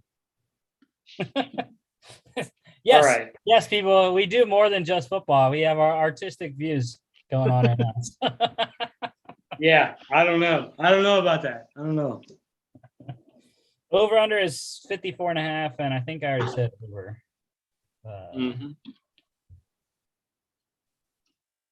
Yeah, Sacramento State can score just like ST can. 9 p.m. at ESPN Plus. Won't be able to watch it, but that's fine. Go Jacks. All right, NFL pick standings. Again, a terrible. Sunday last week was just absolutely horrible. Like I wanted to. None of us can get on the right page. None of them. Not any three. I wanted to throw almost everything I had in my possession at the TV. It was just one game after another. It was just bad breaks. It was absolutely horrible Sunday in Pennsylvania. But I got y'all on one game. I got up on you one game because I picked more Lone Wolves than y'all did. That's why. You tied me now. But yeah, we actually, you know what's crazy? In total, we went 4-0 in Lone Wolves. Chris got the Patriots right over the Titans. Mark got the Bengals right over the Steelers. And I got 41-10. I got that was not a good double points. I should get double points. I got both of my Lone Wolves right, getting the Falcons to beat the Jags and the Niners to beat the Vikings. I don't know why y'all picked the Jags. I have no idea why y'all did that, but because it was the Falcons. Thank you, Jags. Chris, please. But it was the Jaguars. It's the toilet. That game should have never happened in general. Toilet bowl. It's the toilet bowl. And our guy Danny, he was worse than us, worse than you guys. So by one game, he went 4-7. He lost on the Eagles, Steelers, Colts, Titans, Texans, Chargers, Vikings, and his wins were the Dolphins over the Panthers, the Falcons over the Jags, the Packers over the Rams, and the Ravens over the Browns. You know what? I don't even want to talk about the Chargers right now. I have to. That's freaking garbage right now. We're gonna have to talk about them soon. I enjoyed listening to you guys though on podcasts I couldn't be to. So thank you for filling in. He definitely had a northern view, whether he grew up there or not. He had that winter cold. I'm going to pick this team and that team. From Wisconsin, yes. All right, here we go. What do we got this week? Oh, good Lord, we're all picking the Eagles again. Well, New York team. No, there's only one reason and one reason only why I'm picking the Eagles, and that's because the Eagles are 11-0 all time against the Jets, and I don't see that changing. Well, Chris, you just jinxed the freaking Eagles. Thanks, dude. Good. I hope we're wrong. No. Eagles are getting into the playoffs this year, and that's how it's going to be. They still got to pass Washington and the Cowboys. No, they're going to get in the wild card. Yeah, they're gonna get into a wild card. Just watch. But yeah, people are gonna say, "Oh well, Jalen Hurts is banged up. Miles Sanders is banged up." I don't think it matters. Jalen Hurts is good enough. They should have beat the Giants. It was a terrible game, his worst game of his career. Someone who shall not be named can't catch the ball. So, when you throw it right at your hands and your receiver doesn't catch it for a game touchdown, there's nothing you can do. So, Jets had a nice win last week over the Texans. Yeah. But Eagles. That was a big win. Eagles defense is a top 5 unit against the pass, if no one knows that. So I don't think Zach Wilson will have a good day.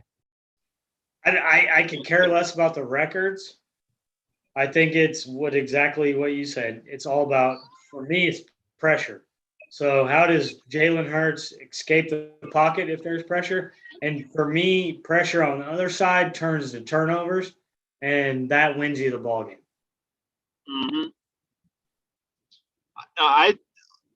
Even though I have the Eagles winning this game, I think it's going to be a closer game than a lot of people might think. I think that the Jets at least cover this spread. Possibly. Or the Eagles could just run it like crazy like they had been doing and beat the Jets by 30 points.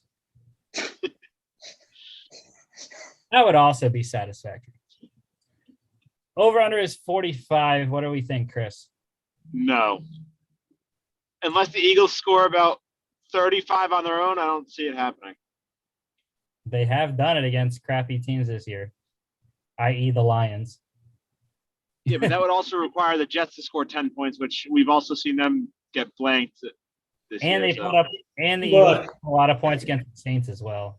Look, I love Mama Miller, and I've met her, but she ain't playing no defense.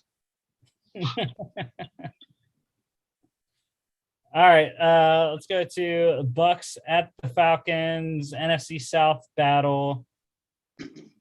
And yeah, this I heard someone say this is going to be close to what the first matchup was, and I concur. Yeah. We can't pick this one as a lock, but this one's a lock.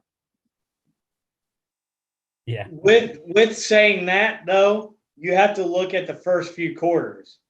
If people are saying it's going to be the first matchup, I actually think the Falcons would have a better chance because they kept it close early, and then it became disastrous after that.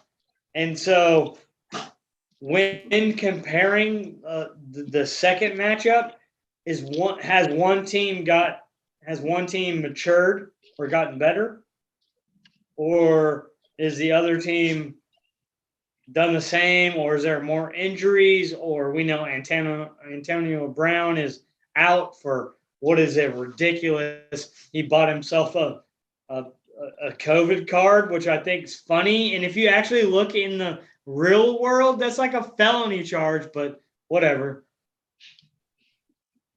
I believe wholeheartedly that the Buccaneers have gotten better. Does that make sense?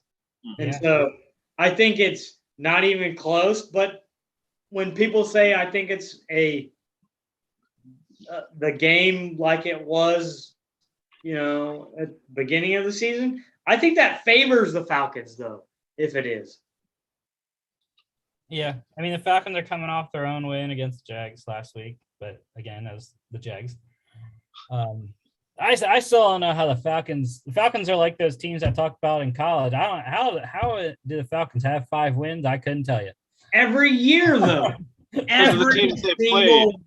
Every single year. They can start 0-4, and they still get to 6 or 7 or 8 wins. Well, Chris is right though. They did play a 4th place schedule right this year. So Arthur Blank has a lot of push in that room. Yeah, I think the Bucs are getting a lot of momentum right now, especially with their comeback win over the Colts last week. I thought that was huge, beating the Colts in Indy. So Bucs look like they're on track for my bet to represent the NFC in the Super Bowl again. So not happening. Let's hope Tom Brady can keep it going. Not happening. Over under 50.5 over. Yeah. All right. Yeah. Both offenses, we know. Cardinals at the Bears. This is a lock. Hinges a lot on if Kyler and Hopkins are playing. It's at Soldier, so that's a different dynamic. Yeah, the Red Rifle is starting for the Bears this week. And you have to remember that Arizona doesn't play in cold weather. The Bears are coming off a win. They're coming off a win. They are. This is true. Cardinals coming off a bye though, so they should be well rested. You know what I heard? Okay, I shouldn't say this is a lock because I actually think this could be an upset. Hear me out. The Cardinals' last 2 games have been won by last seconds. Look at it. It's in cold weather. It's against if the defense, everybody is not injured, Khalil Mack, those are things that you guys keep up with better than I do. It could be a struggle, especially with Hopkins out. Well, Hopkins isn't out yet. They're both game time decisions, him and Kyler Murray,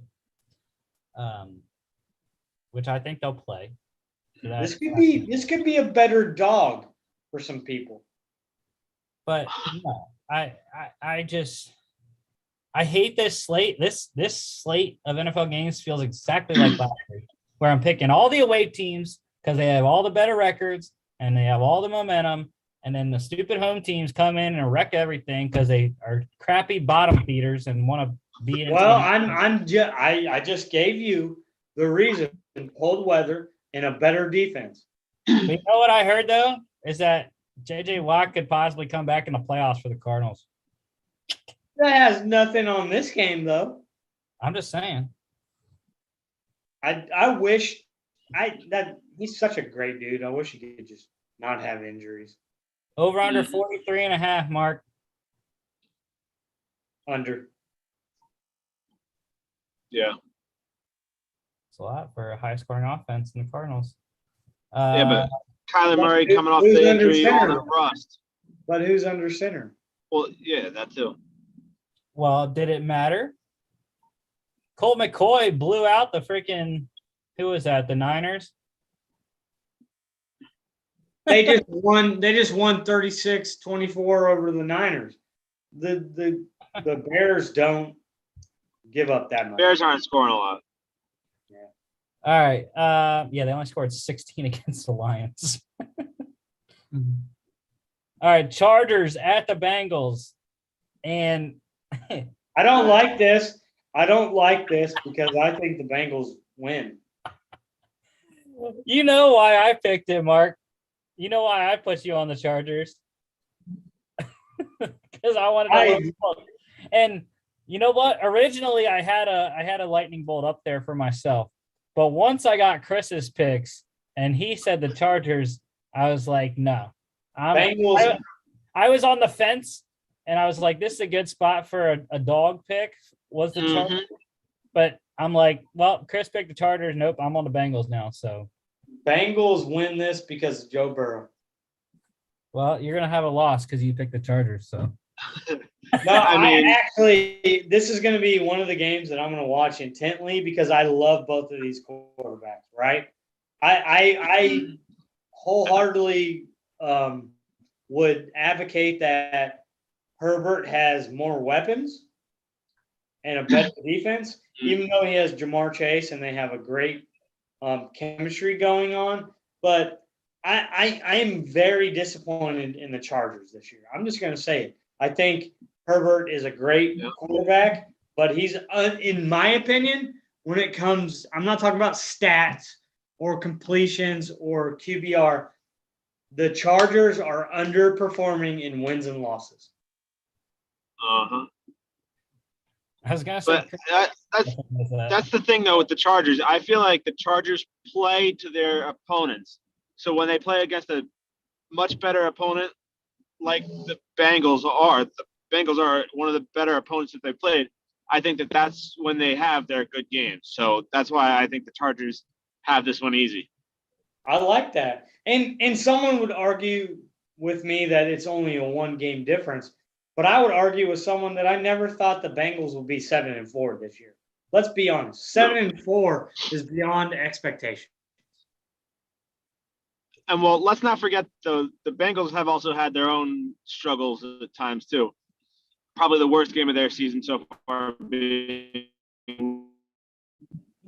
all made these predictions, right? But I'm telling you right now, I think that's the coach of the year, in my opinion. You guys can have different, and there's a lot of good coaching going on. And I would even go as far to as Joe Burrow's being in running for MVP. Hands down, because there's no reason the Bengals should be 7-4, especially in their division. Well, as much as I would like to see Joe Burrow win MVP and myself win $450 for that long shot MVP that I placed, Joe Burrow is not the reason the Bengals have been winning. He's not. I'll go back to my argument for against another Ohio quarterback when we had the Desmond Ridder thing with Cincinnati, the other Cincinnati team. Joe Mixon has been the engine that the Bengals have been leaning on.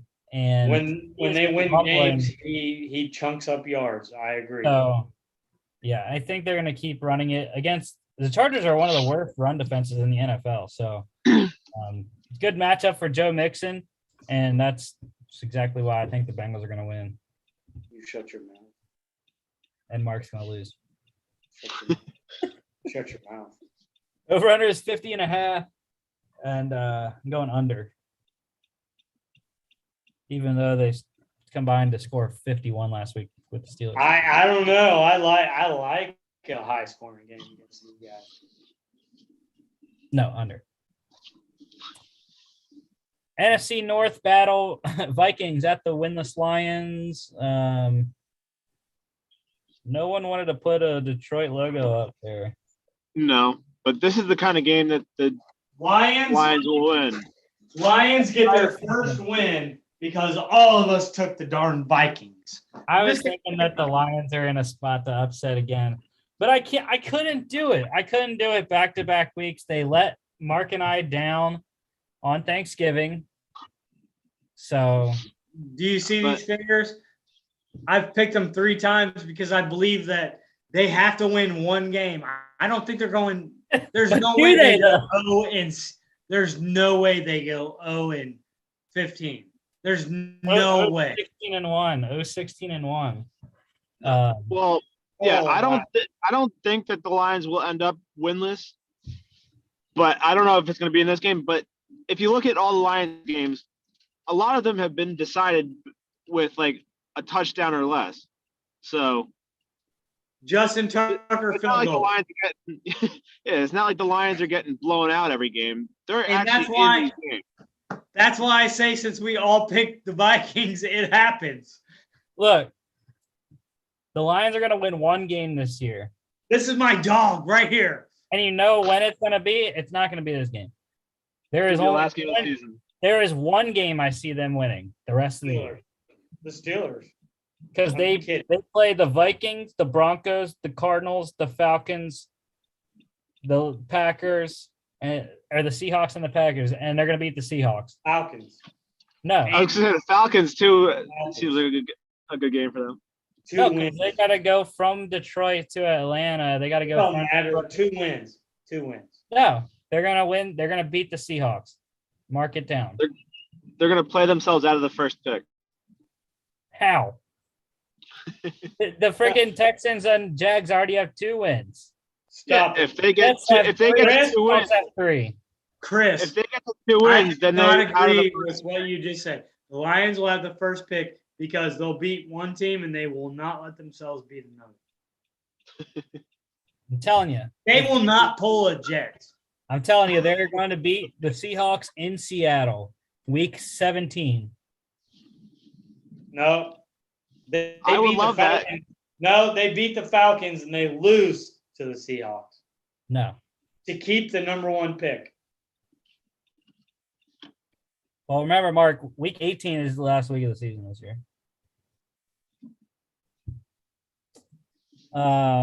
Over under for this one is 46.5.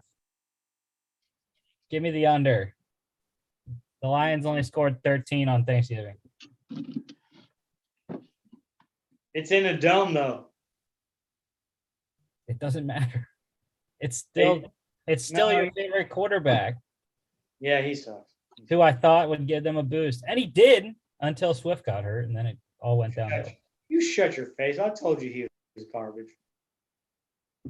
All right, Giants at the Dolphins. No Daniel Jones, no Sterling Shepard and Kadarius Toney, more than likely. Saquon's probably going to get hurt in this game again. And All right, moving on. Moving on. so, Moving on. the Dolphins are on fire, man. They're winners of 4 straight. Defense is playing outstanding. Tua's doing just enough on offense for him, and the Dolphins are going to. I mean, that's the few times that I've lone picked the Dolphins, they've lost one and won one, but it was all about the defense, right? We knew Brian Flores and what he did last year, and that's what it's predicated on. And so I think they take care of business on defense this week. You know what's crazy? Jalen Waddle leads all rookies in receptions with 77, and he's actually 5th in the entire NFL with 77 catches right now. He's a beast. He really is. PPR monster. I got to pick him next year in fantasy. I would love to see him. When they had Deshaun Watson. I would love to see him opposite of someone called Stephon Diggs. That's not gonna happen. Well, obviously, They do have someone opposite. He's just on IR right now. yeah. My guy Devontae Parker. Love Devontae. I don't think Chris likes him though. No, not at all. And the Giants aren't going to be the number 1 pick, but they're just a mess, guys. Dude, I swear to God. At 4-7, they're just the messiest team. I swear to God, if Mike Glennon goes down to freaking Miami and beats the Dolphins, I don't know what I'm gonna do. I might have to buy a new TV if that happens. If he wins this game, I'll come see you next week. Cool. Good. I'm gonna need drinks anyways. Finals are next week, starting Monday. Over under is the lowest one of the weekend. 39.5. Under. Yeah, it's going to be a very low scoring game. Dolphins hold them to 3 points. It gets to 40. No. Hear me out. All right. last 1 p.m. game here, AFC South matchup, Colts at the Texans. And give me some more JT, dude. You know what? I placed last week another just, shot in the dark. Jonathan Taylor, go win the MVP, dude. Go do it. Why not? Why not? His only competition I see right now is the issue with Brady's getting a lot better every week and throwing a lot of yards and touchdowns. But he has so many. I have a different perspective on MVPs, and Brady looks good because of Mike Evans. Does it matter? No. It's also just because he's Brady, so they're gonna say he's I know. good. I know. Yeah, but how many? Brady doesn't have JT is the most. JT is the most integral part of his team. Can you imagine the Colts without him?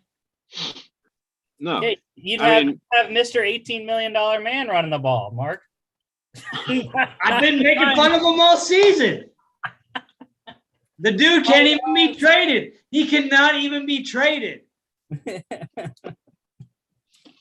Yeah, Naeem Hines would be the guy. Or Marlon Mack, since they kept him, but he hasn't played it down the whole season, I think. I just can't believe it. Wow. I just can't believe it. But yeah, Texans have pulled off some weird wins this year. I mean, they beat the Titans, and I don't remember their other one. Jags. What was that one? First game. Yeah, when we all lost. We all picked the Jags, and we said we're never picking the Jags again. And then y'all did last week, and look what happened. You shut your face. Yeah, well. But yeah, give me Jonathan Taylor. Give me another 100-yard game. And how many TDs do you want? We say that we don't pick, minus 10 or whatever. This has to be a lock.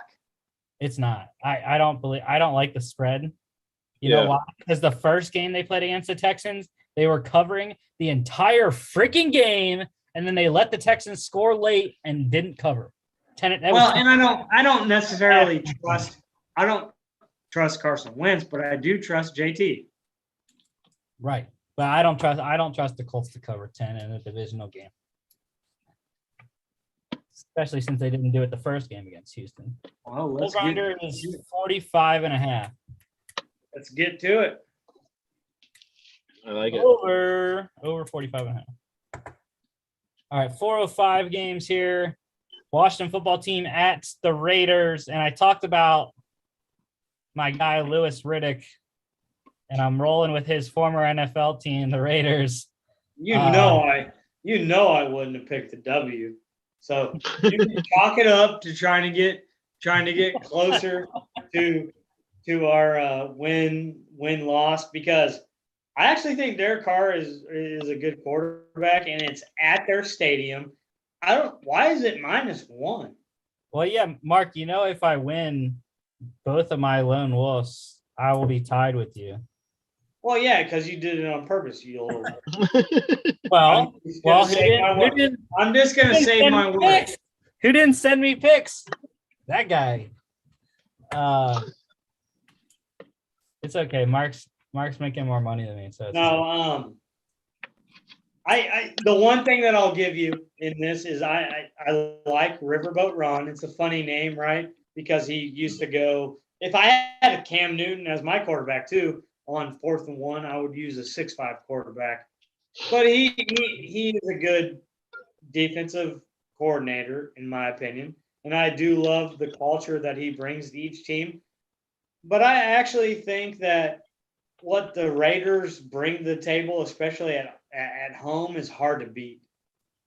That's a long trip, DC to Vegas.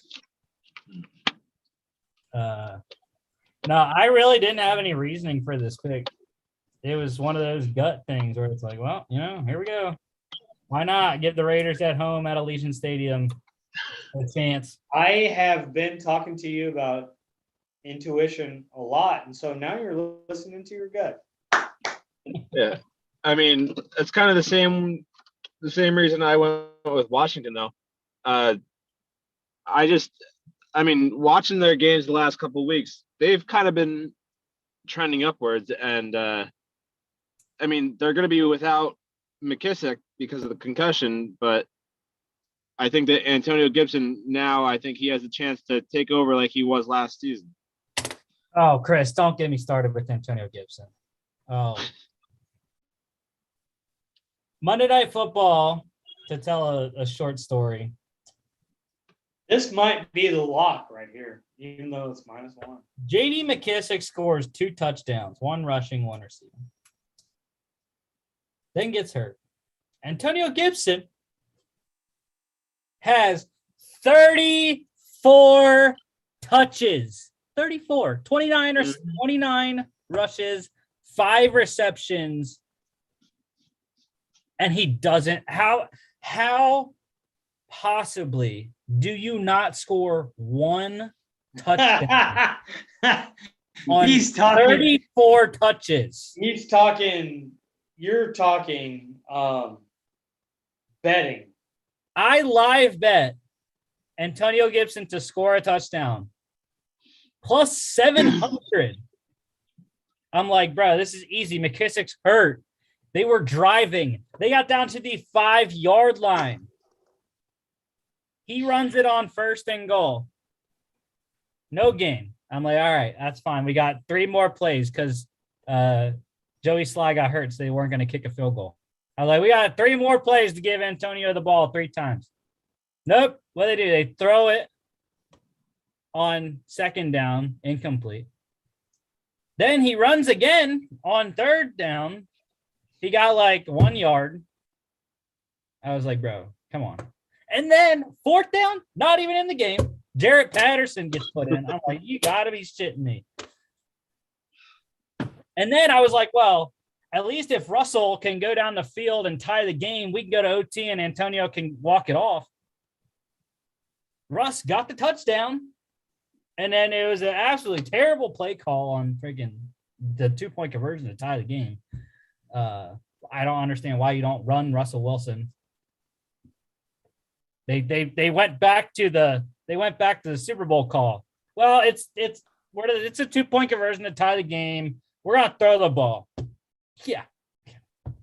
When your best player is number 3, let him run around and make something happen instead of throwing it to Freddie Swain, not to DK, not to Tyler Lockett, not to Gerald Everett, but you throw it to Freddie Swain for the 2-point conversion.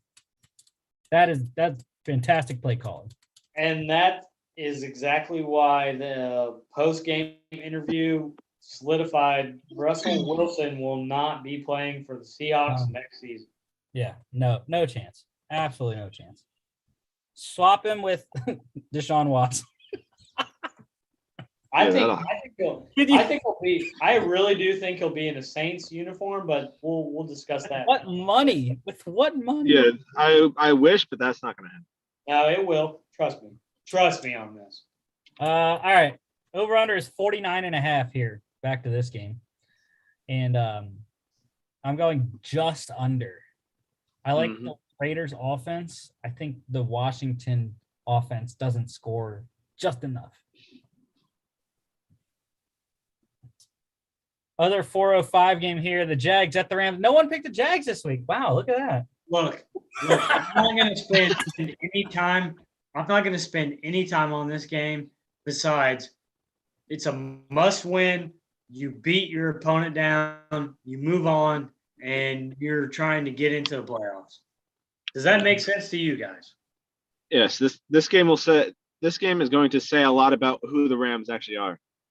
If they take care of business like they should and blow them out like they should, then there's nothing to worry about in LA. But if they struggle against the Jaguars, there's trouble brewing there in LA. Yeah, I'm excited about this game. Give me all the fantasy points I can get from Matthew Stafford and Cooper Kupp. OBJ might not play in this game too, which Cooper Kupp, more targets, baby.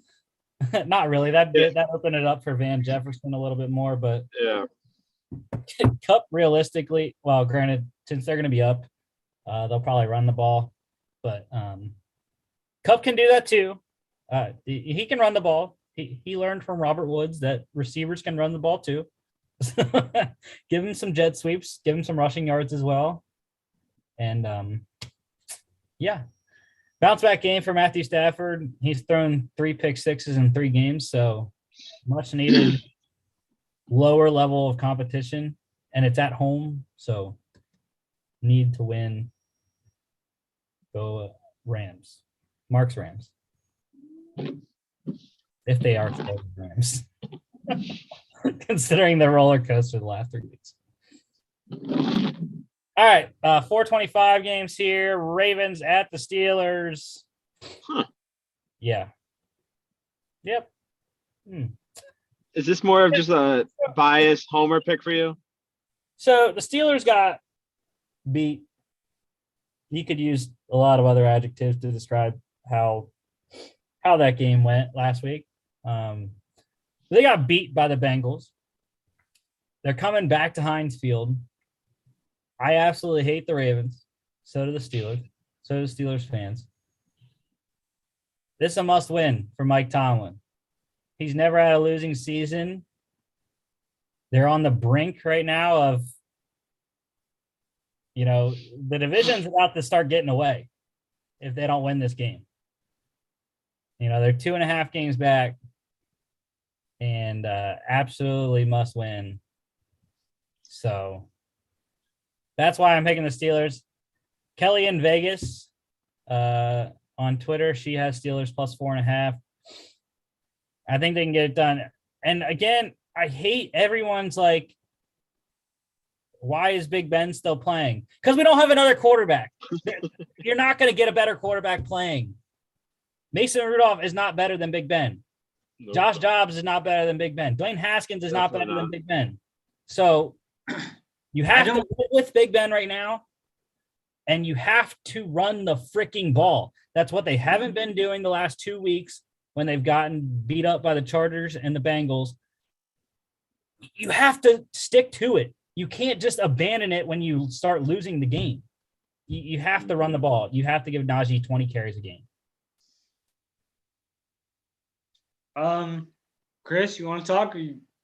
Well, Go ahead. He's right about all that Steelers stuff, but I mean, the Ravens, I don't know, they've been kind of weird at some points this season, but this was a tough game. I think tougher game than it looks because it is a division game. These two, like Rusty said, these two teams hate each other.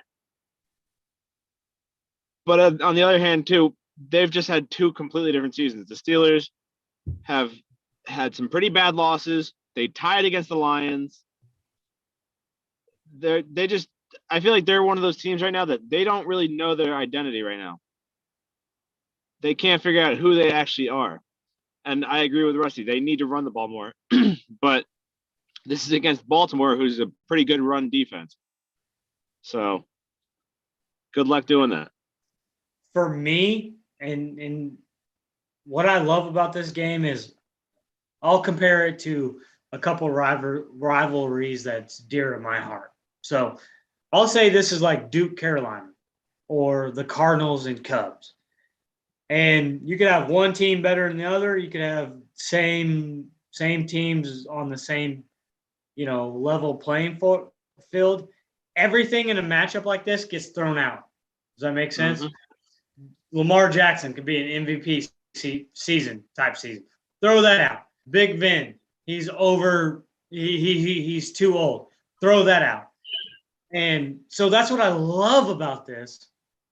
And so I'm with Rusty. I wholeheartedly agree that the Steelers were peering down a cliff, is what I will use as an example. And they haven't went back and said we're gonna get our person that's gonna come and be Big Ben. So I have no problem saying that. Yeah, no one should start besides Big Ben. And so inside that division, whether that's the Pittsburgh dad that's cheering on. If you've never seen him, he's hilarious. Watch his stuff. And they establish the run, and then if it's 17-14 in the fourth quarter, I think the Steelers win this game. when that comes to it's a rivalry, one side is a lot more talented, and I'm just going to say the Ravens are. And so that's why I would pick them. But like I said, you can throw everything out the window. And so I think this is a game that I enjoy watching each year, whether the teams are 2-10 or 8-2 or vice versa or whatever. But I just don't, even if it's a defensive game, if Lamar Jackson has the ball at the end of the game, I think they win. If Big Ben has the ball at the end of the game, mark my words, I hope that he shuts me up. But if he has the ball at the end of the game, I don't know if it's going to be a turnover or a sack because of his age. Does that make sense? It's the first one. They play again the last week of the season. Just want to update y'all, and especially Chris, because he picked against Mark and I. Bailey Zappi just threw a 60-yard touchdown on the first drive of the game. So 7-0 Western Kentucky, bud. A lot of game left. Bailey Zappi, 2 of 4 for 70 yards and a touchdown.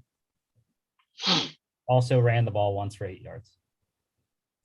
Over under here is 44. Give me the under. I think this is a classic Steelers game. Steelers Ravens. TJ Watt and the defense have played terrible last 2 weeks. It's not going to continue. And I think TJ Watt is going to make sure of that. I would love to be there at Hinesville. That's all I got to say. I've been there for a Ravens Steelers game. It's quite something.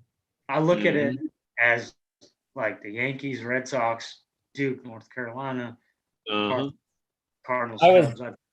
Actually the Ravens game that I went to, Ravens Steelers. The Steelers beat the Ravens for the division that night. So whatever.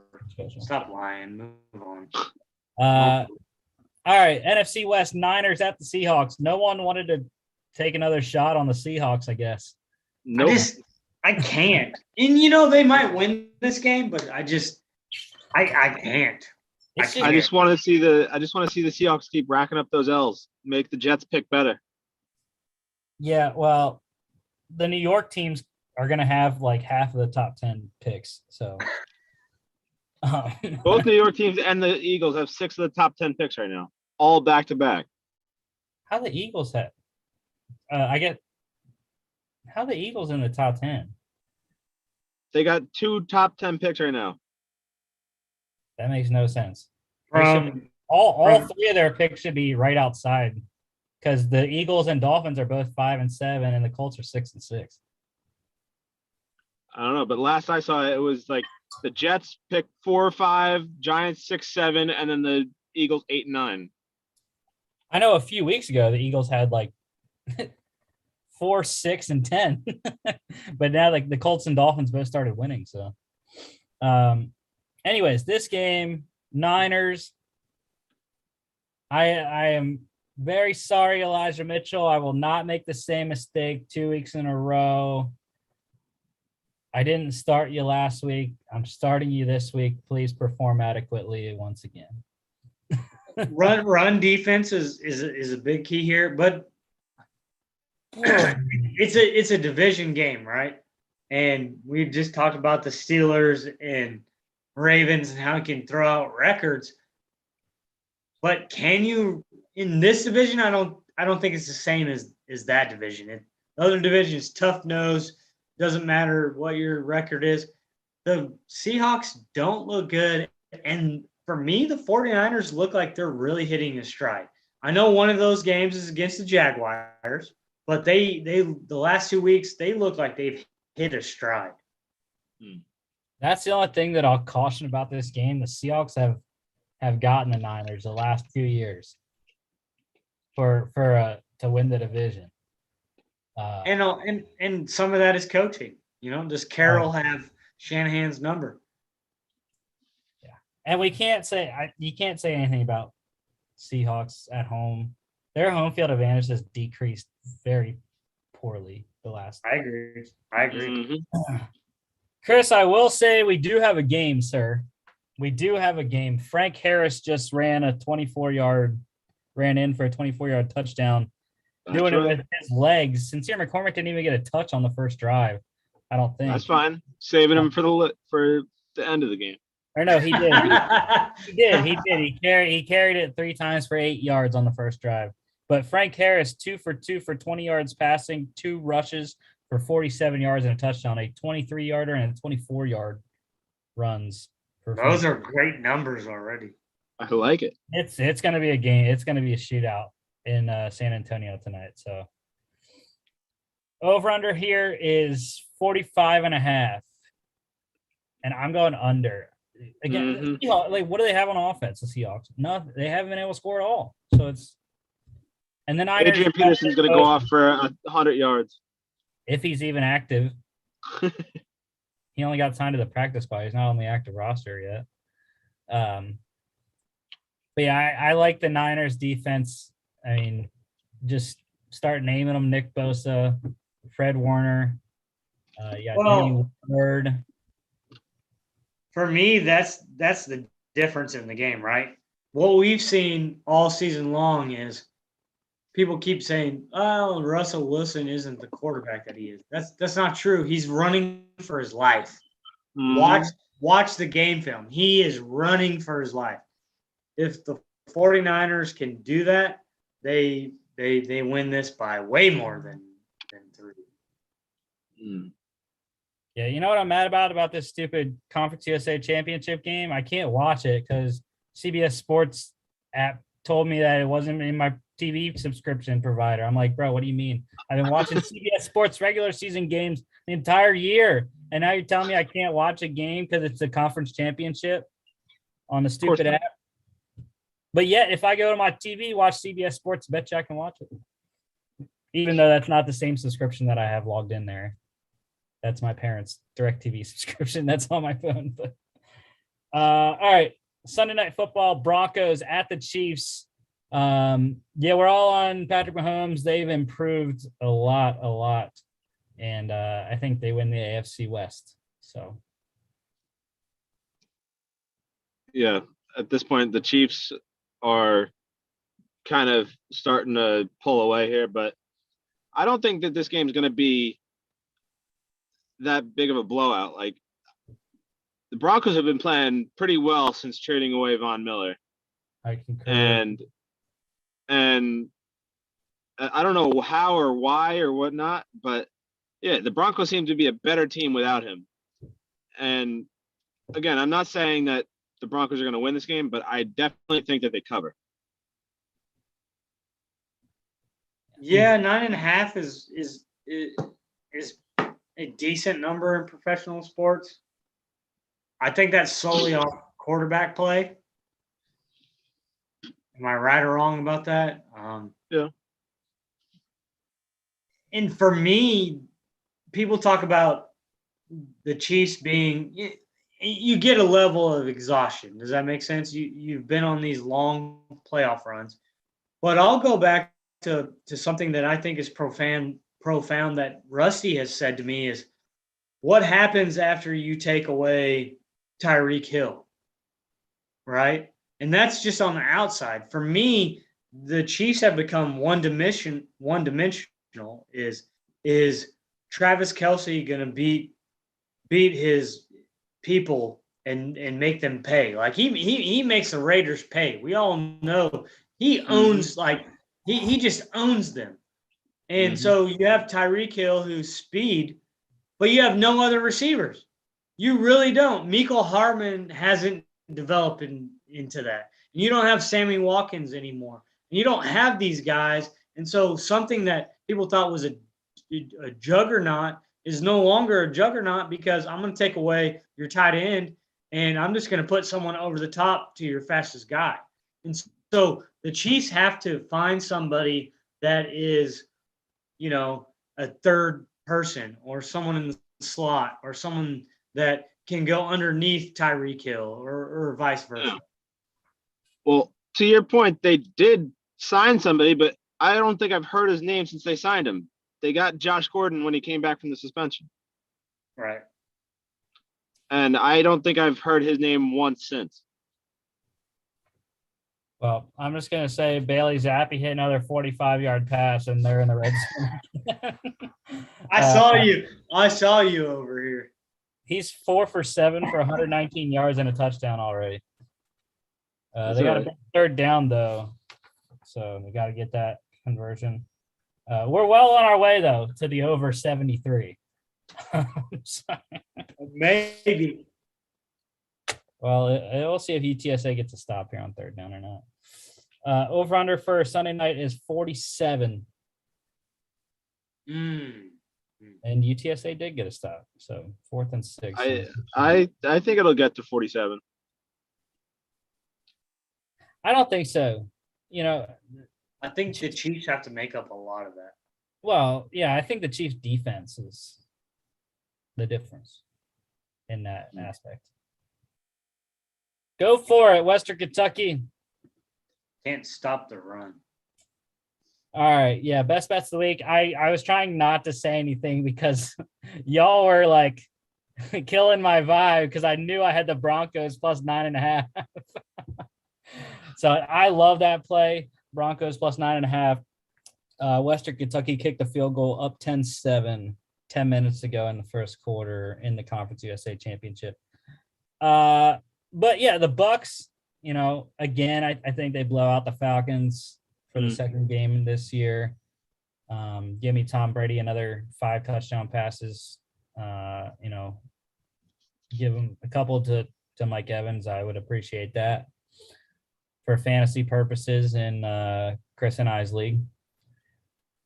I'll take any touchdown passes with the Buccaneers because Brady's my quarterback. So. And so the Niners, I was struggling to find a third selection. So I went with the Niners -3 at the Seahawks.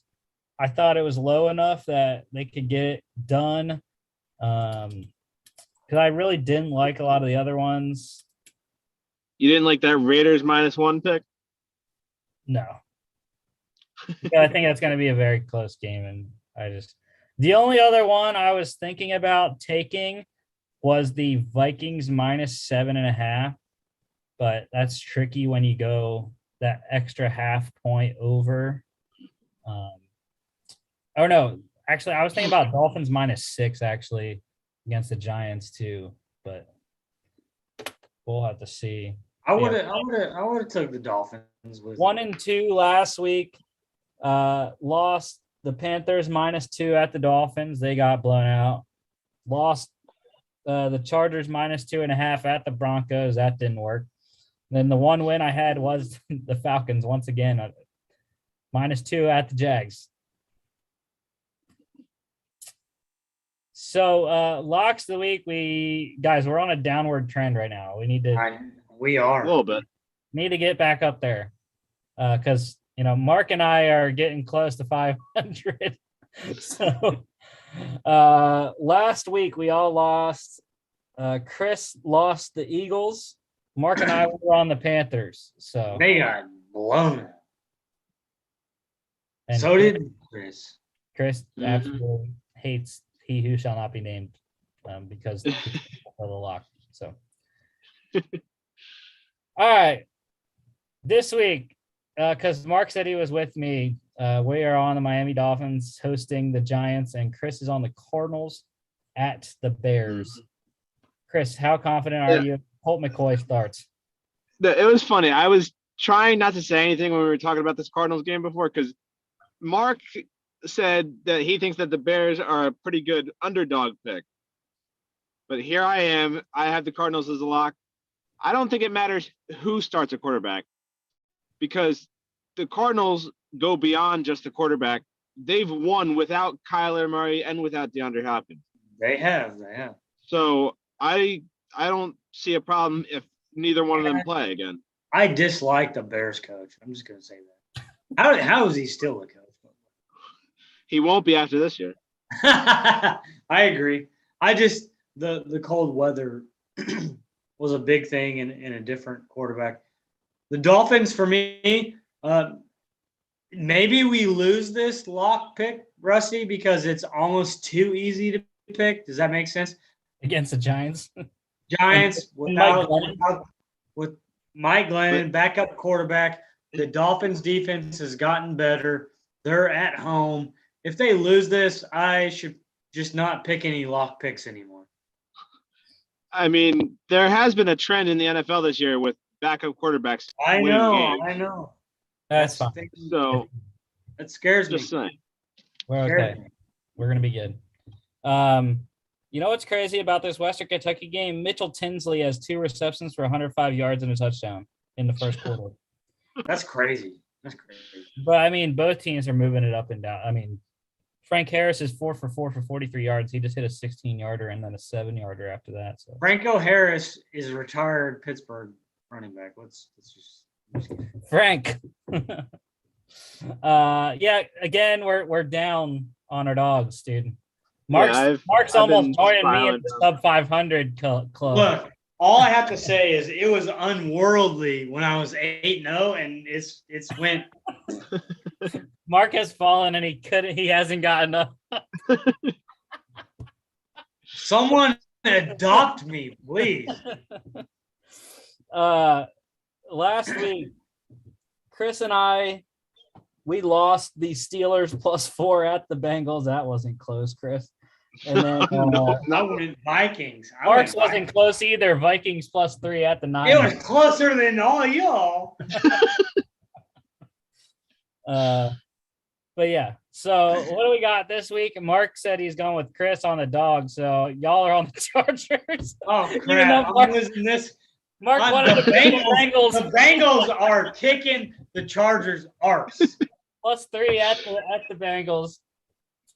You know, I'm back on the Steelers, Chris, for a second straight week, and it's the same. It's almost the same. It's +4.5. It was +4 last week. So I was in the car. I got a text message, and I just said, I don't know. I'll go with Rusty on a lock and Chris on a dog. I didn't even get to see the schedule or the plus minus. Would you rather have my dog, Mark? No, I don't like either of these dogs. I don't know what the rest. We just went through the whole shebang, but I don't like either of these. I think we're all going to be owing something. Yeah, I mean, granted the Bengals had a great game last week, whatever, but we even discussed it when we were talking about the Chargers-Bengals game coming up. I think it's going to be a much closer game than the Bengals-Steelers game was. I picked the Chargers to win this game, so why not put them as my dog? It was hard to pick a dog this week because, there was a lot of big spreads, and then the other spreads I picked the favorite, so I don't know. Yeah, Mark, you can have the Jags again. No. +13. They're +13. No. I forgot to say, he lost his lock last week as well. He had the Chargers against the Broncos. What we need to do is if you want to go 1-1, just pick the biggest spread. Danny got his lock or his dog though. He picked the Packers +2.5, so he went 2-0 there on his dog. So they beat it. Let's go, Western Kentucky, big third down stop. Get it. All right. Next week we got week 14 here. We'll start bowl season next week, I guess. I don't know what the schedule is. I'd have to look for the bowls, but next week we'll have the previews or the recaps of the Monday Nighter AFC East showdown for the division lead. Patriots at the Bills, and then the Thursday night matchup, Steelers at the Vikings. Maybe I'll play that game. That'll be fun. No, I'm just kidding. Thank you everybody that backs veterans and watch the show. I love you guys. Yeah, that is the show for today. Thank y'all for watching. Don't forget to follow us on all our social media at FAA Podcast on Instagram and Twitter. FAApodcast.com is our website. And you can follow us here on YouTube, Facebook, Spotify, Apple Podcasts, iHeartRadio, everywhere you feel you want to listen. Go Dogs. Go damn dogs. All right. See y'all.